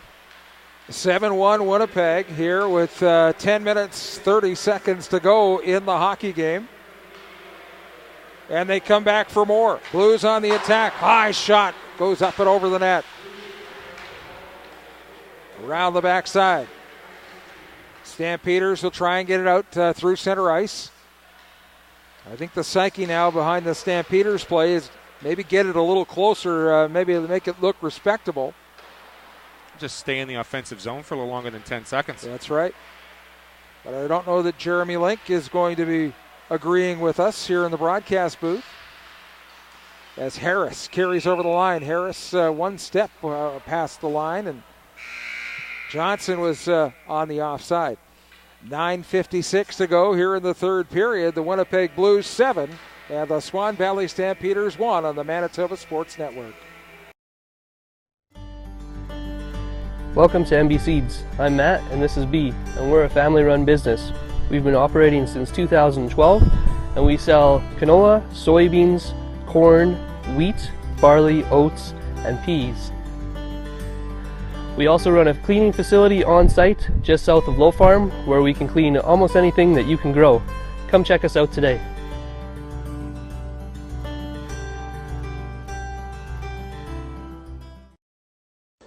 SAR Sport and Recreation in Steinbach. We're the Husqvarna motorcycle, Polaris ORV, and Polaris slingshot dealer.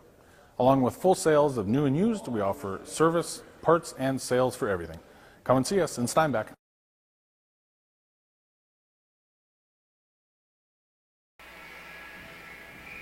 Manitoba Sports Network back with you. 7-1 Blues over the Stampeders.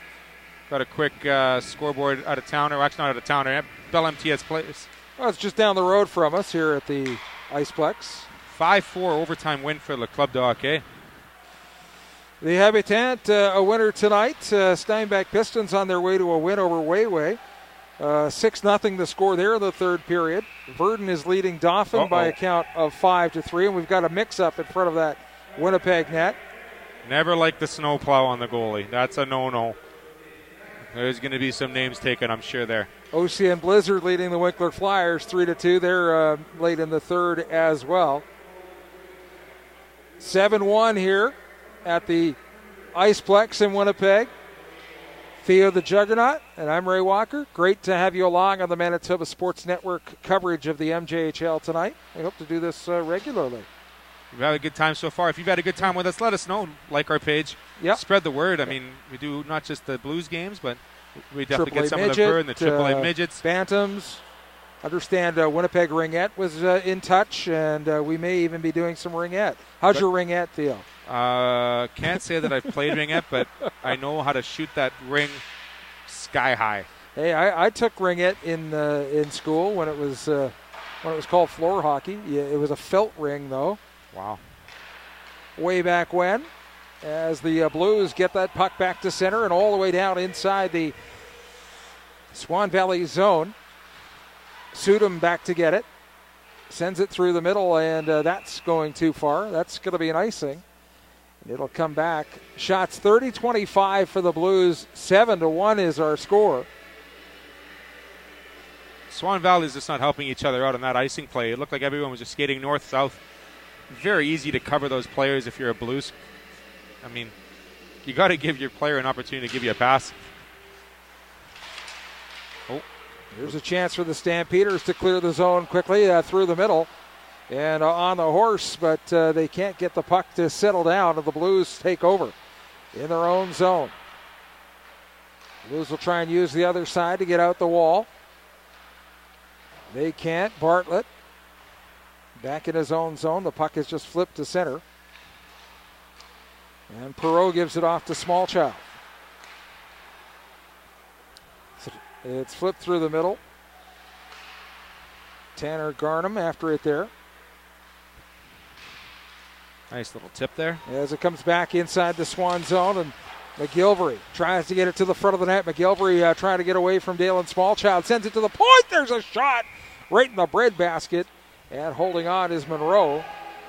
Now more of a push and shove, and Waddell and just a small discussion, if you will, a little, not too much. I mean, I haven't seen the good old open ice hit tonight. No. We just need one of those for the bucket list tonight, Ray, and my night's set. There's been a lot of opportunities for him. We're seeing the puck check and the stick check a little bit more so. Or do you need a Tilly? Not a Tilly. I don't need a Tilly. I just want like a good, clean open ice hit. All right. You know, we'll put your request in. Here's Lane into the corner. Puck sent ahead for Harris. He couldn't catch up to it. And now Lane will... Sorry, Lane Kirk is his name. I don't know him on a first-name basis. Maybe if we interview him, we will. Eventually that could happen. Face-off will come back inside the Swan zone. Another icing call there for Swan Valley. Not really helping each other out. Like I said, they're skating too north and south. They're just being blanketed by the Blues opponents, and passes are just becoming awry, and you see icings. Off the face-off, the puck carried around the back of the net. Dugout and opportunity there. Unruh takes a hit. And a little slash back and forth with Kirk. Kirk sends it across, and Sudam will fire it in. Bounces into the corner. Cassie is back to get it for the Winnipeg Blues. Sent around the near side wall. To the point, kept in by Sudam. Sudam works the puck down low. Blues will recover. And now the Swan Valley Stampeders are back on their heels as the Blues will just fire it in.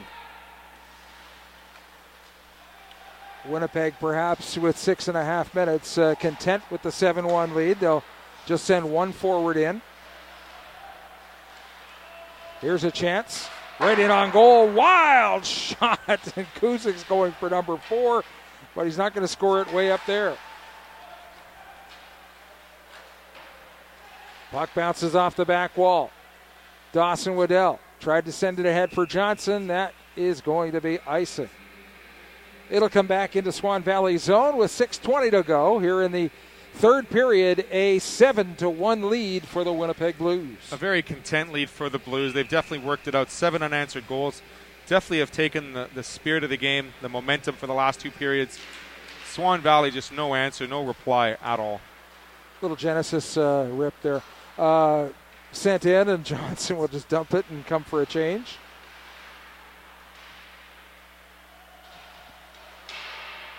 Puck hung up on the near side wall. Now it's chipped ahead by the Blues. Sudam will grab it at the center red and fire it back in. Bartlett back to get it. Just under 6 to go here in the third period. A 7-1 lead for the Winnipeg Blues. In around the far side. Puck sent through the middle. Wide open is Dexter Kuzik. Right in on goal. Nice save from Monroe. Little toe save as Dexter Kuzik tried to put an extra move. How do you do on Trevor Mann. Tried to shoot that one out front, but the Blues defense corral and hold on. And now everybody's hoping for a whistle. Puck comes free.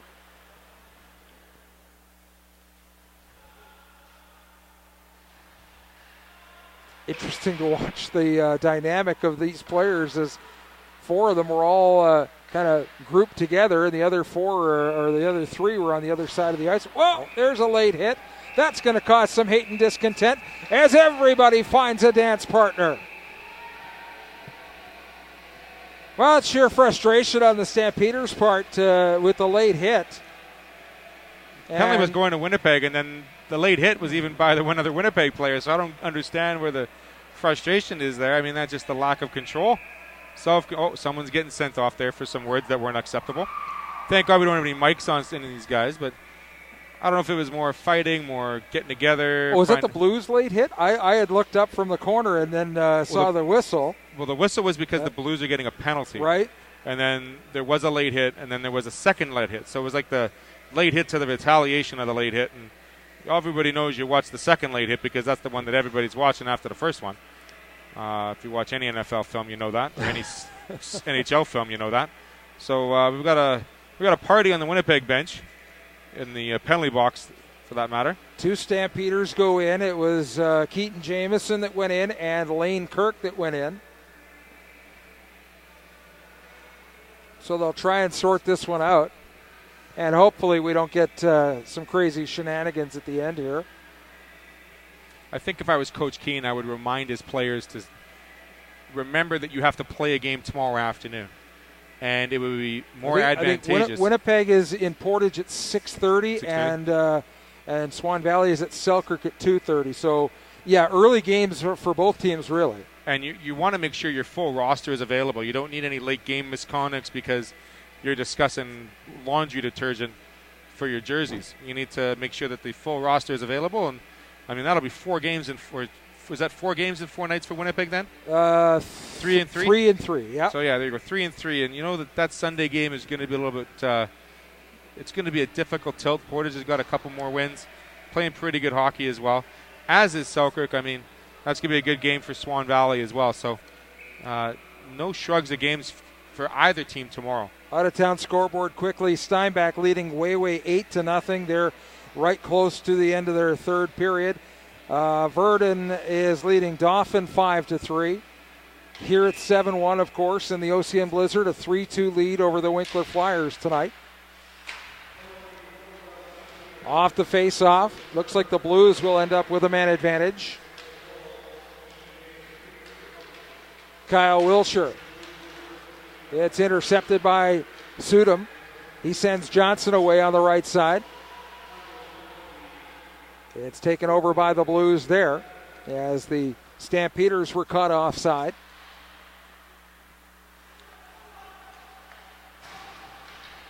As the puck rolls in around the back of the Swan Valley goal. Blues come up with it first. Puck around the net. Sudam will take over, and he sends it out and all the way down into Winnipeg territory. Wiltshire gives it off as the puck comes dangerously in front of the Swan Valley bench while they're making a change of players.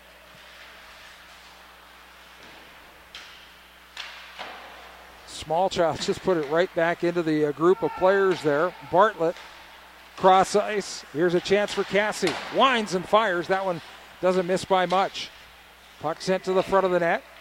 Gochansky trying to drive it home there. Arkley. Little slap there on the Stampeder that goes unnoticed by the referee all the way down the ice. And a save made there, and Link will go out and just rake the leaves a little bit, bring that puck back in behind his goal. One last rush here on the power play, entering the zone. 15 seconds left. See if they can muster one more shot here. A chance there, and another shot on goal. As we see Coach Keane is giving some other players a chance on the power play tonight. Sam Harris is bumped off the puck. And the Blues will control in their own zone. Bring it up through center. That's Cody Balin. Intercepted there and brought back by Johnson. Johnson, sidewall, takes a shot. Link got a piece of it, then lost it. Kind of an acrobatic save there coming back. That was quite impressive. Off the toe there. Smallchild puts it around his net for Hurst. Unruh challenging him. Puck is lifted up and down the ice. Timlick back to get it. 2:30 to go here in the, or 2:20 now left here in the third period.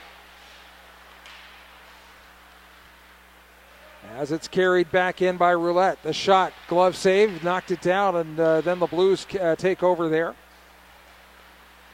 Carried back up through the Swan zone. There's a wrist shot, toe save. Monroe getting a little more comfortable in that Swan Valley net. As Navrot tries to drive the net. Connor Navrot, known as the one of the great goal scorers from Swan Valley last year. He's only got one on the season so far. No puck luck there, and now we've got another penalty coming. Shane Roulette is being pointed to the gate. He's joined there by Cam Olstad. 2 Quincy's. Not Kyle Quincy's, but Quincy's. Coincidentals. I thought you meant Quincy, the television show. No. Jack Klugman. No, I can't go that far back, my friend. Minute 30 left here in the third period. What do you mean 32-29 shots in favor of the Blues. Last 90 seconds as the Stampeders get a shot there. Comes all the way back into Swan territory where Perreault turns the corner against Kyle Wilshire. It's hung up at the blue line. Now Perreault gets it over the line, sends a pass in for Townsend. He had the only goal early in the first period for the Stamps. Blues will try and hang it up and maybe eat some clock for the next minute or so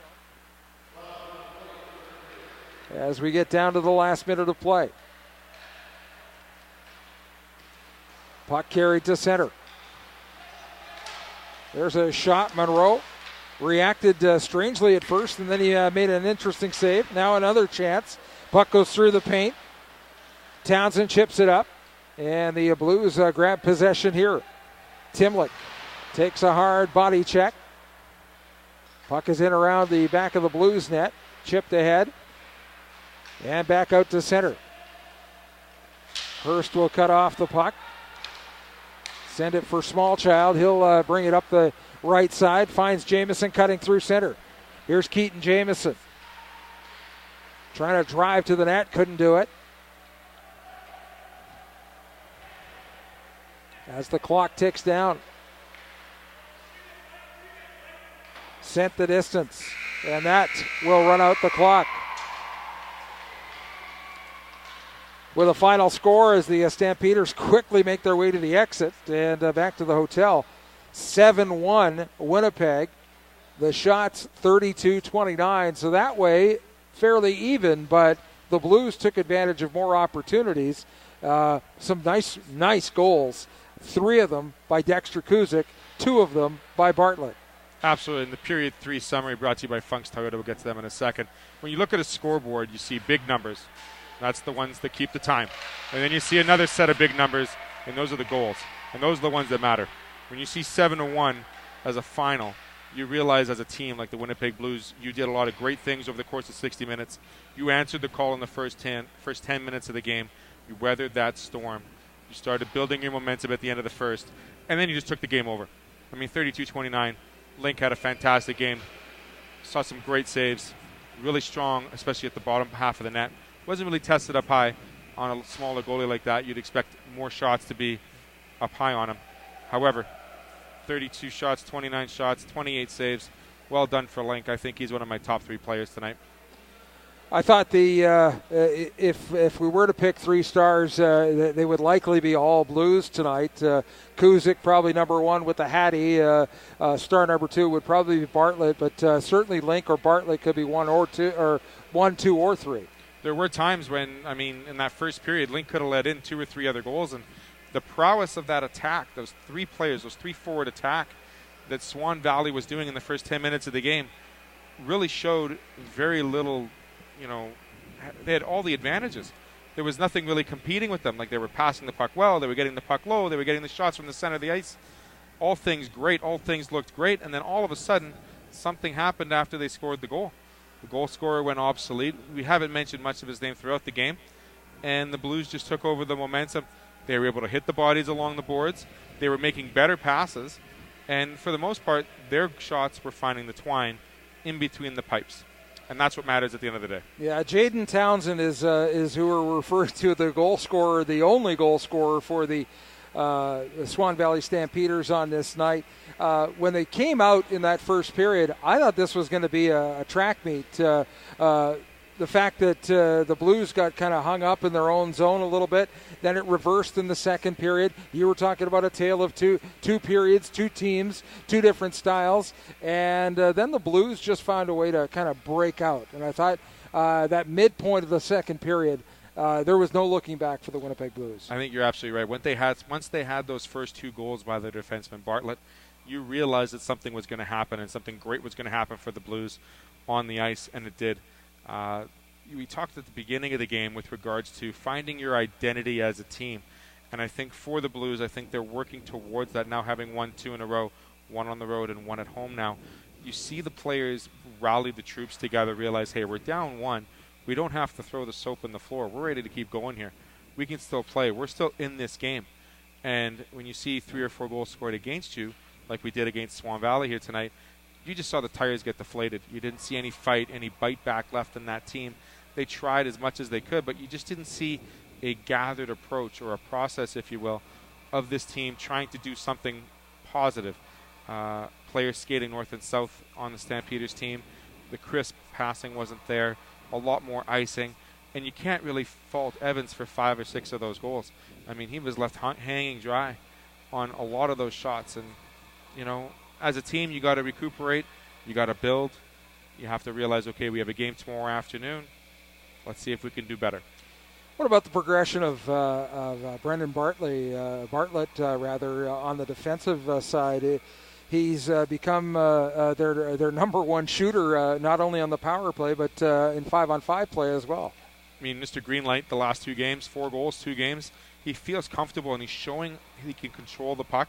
He makes the smart move. I remember when I played defense back in the day, I was always told, take 2 or 3 steps with the puck, advance the puck, move it forward, make the play. If you have the ice, take the ice. And he's done exactly that. He spreads the ice with his other defenseman, whoever he's playing with, makes the cross pass if it's open. If he has room to skate, he takes those 2 or 3 strides.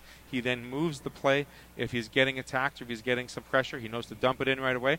And we know what he does in the offensive zone already. He's got a tremendous shot. He finds the holes. And he always, especially in the last period and a half there, Swan Valley was paying more attention to him when he had the puck, even when he didn't have the puck. They were aware where Bartlett was on the ice. And the Blues took advantage of that, seeing forwards being in better positions for other goals. Case in point, seeing Kuzik scoring the hat trick and seeing more 2-on-1s for the Blues. I think Kuzik's hat trick was a result of positioning as well. I mean, that kid knows where to find open ice.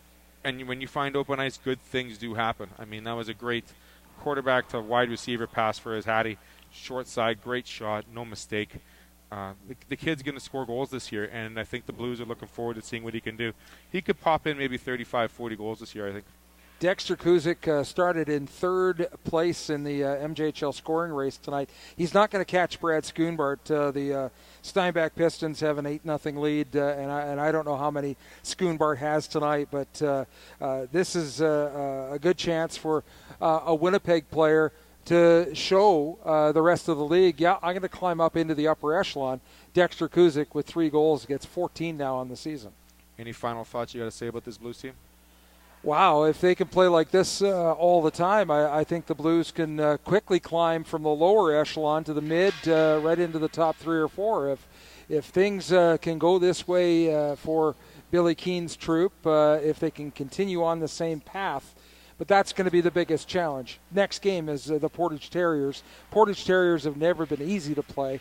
They're middle of the pack right now, but you know how Blake Spiller runs a team in Portage, and it's never an easy game when you go into play the Dogs. going in that barn in Portage, you're absolutely right.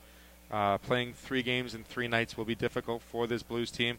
However, I think you're right. They're reaching where they want to be. They're playing how they want to play.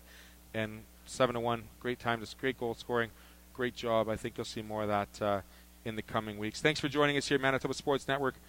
My boy Ray Walker doing the call. Theo the Juggernaut with you doing the color.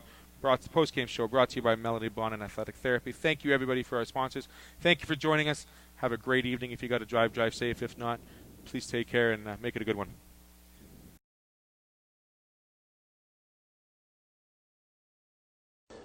SAR Sport and Recreation in Steinbach. We're the Husqvarna motorcycle, Polaris ORV, and Polaris slingshot dealer. Along with full sales of new and used, we offer service, parts, and sales for everything. Come and see us in Steinbach.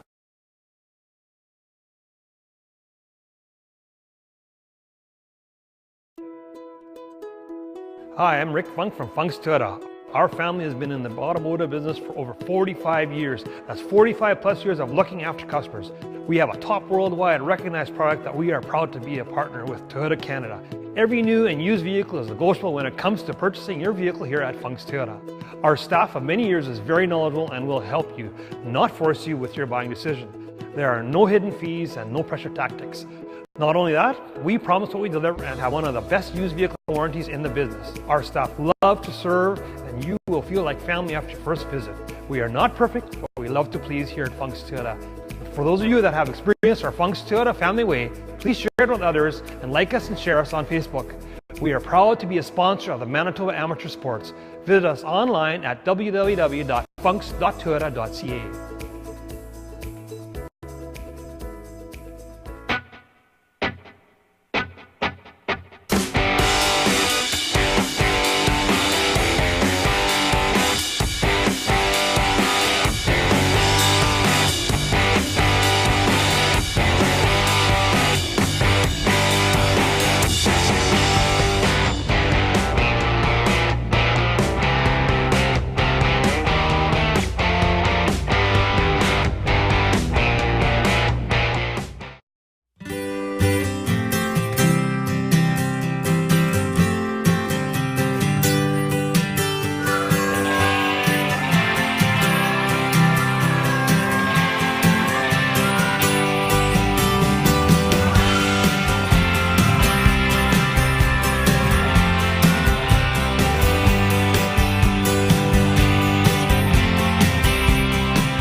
Hi, I'm Melanie from Melanie Bond and Athletic Therapy.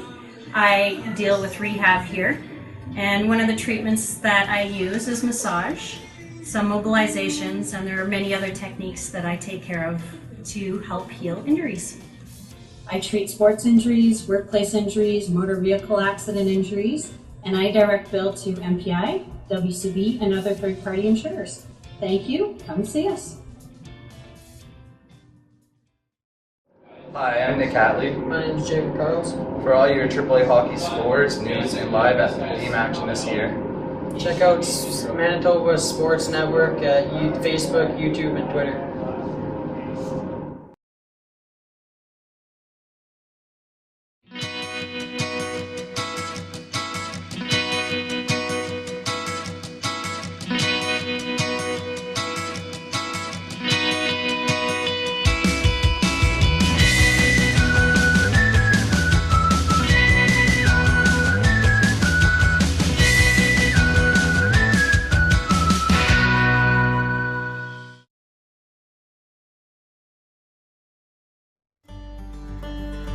Welcome to MB Seeds. I'm Matt and this is B, and we're a family-run business. We've been operating since 2012 and we sell canola, soybeans, corn, wheat, barley, oats, and peas. We also run a cleaning facility on site just south of Low Farm where we can clean almost anything that you can grow. Come check us out today.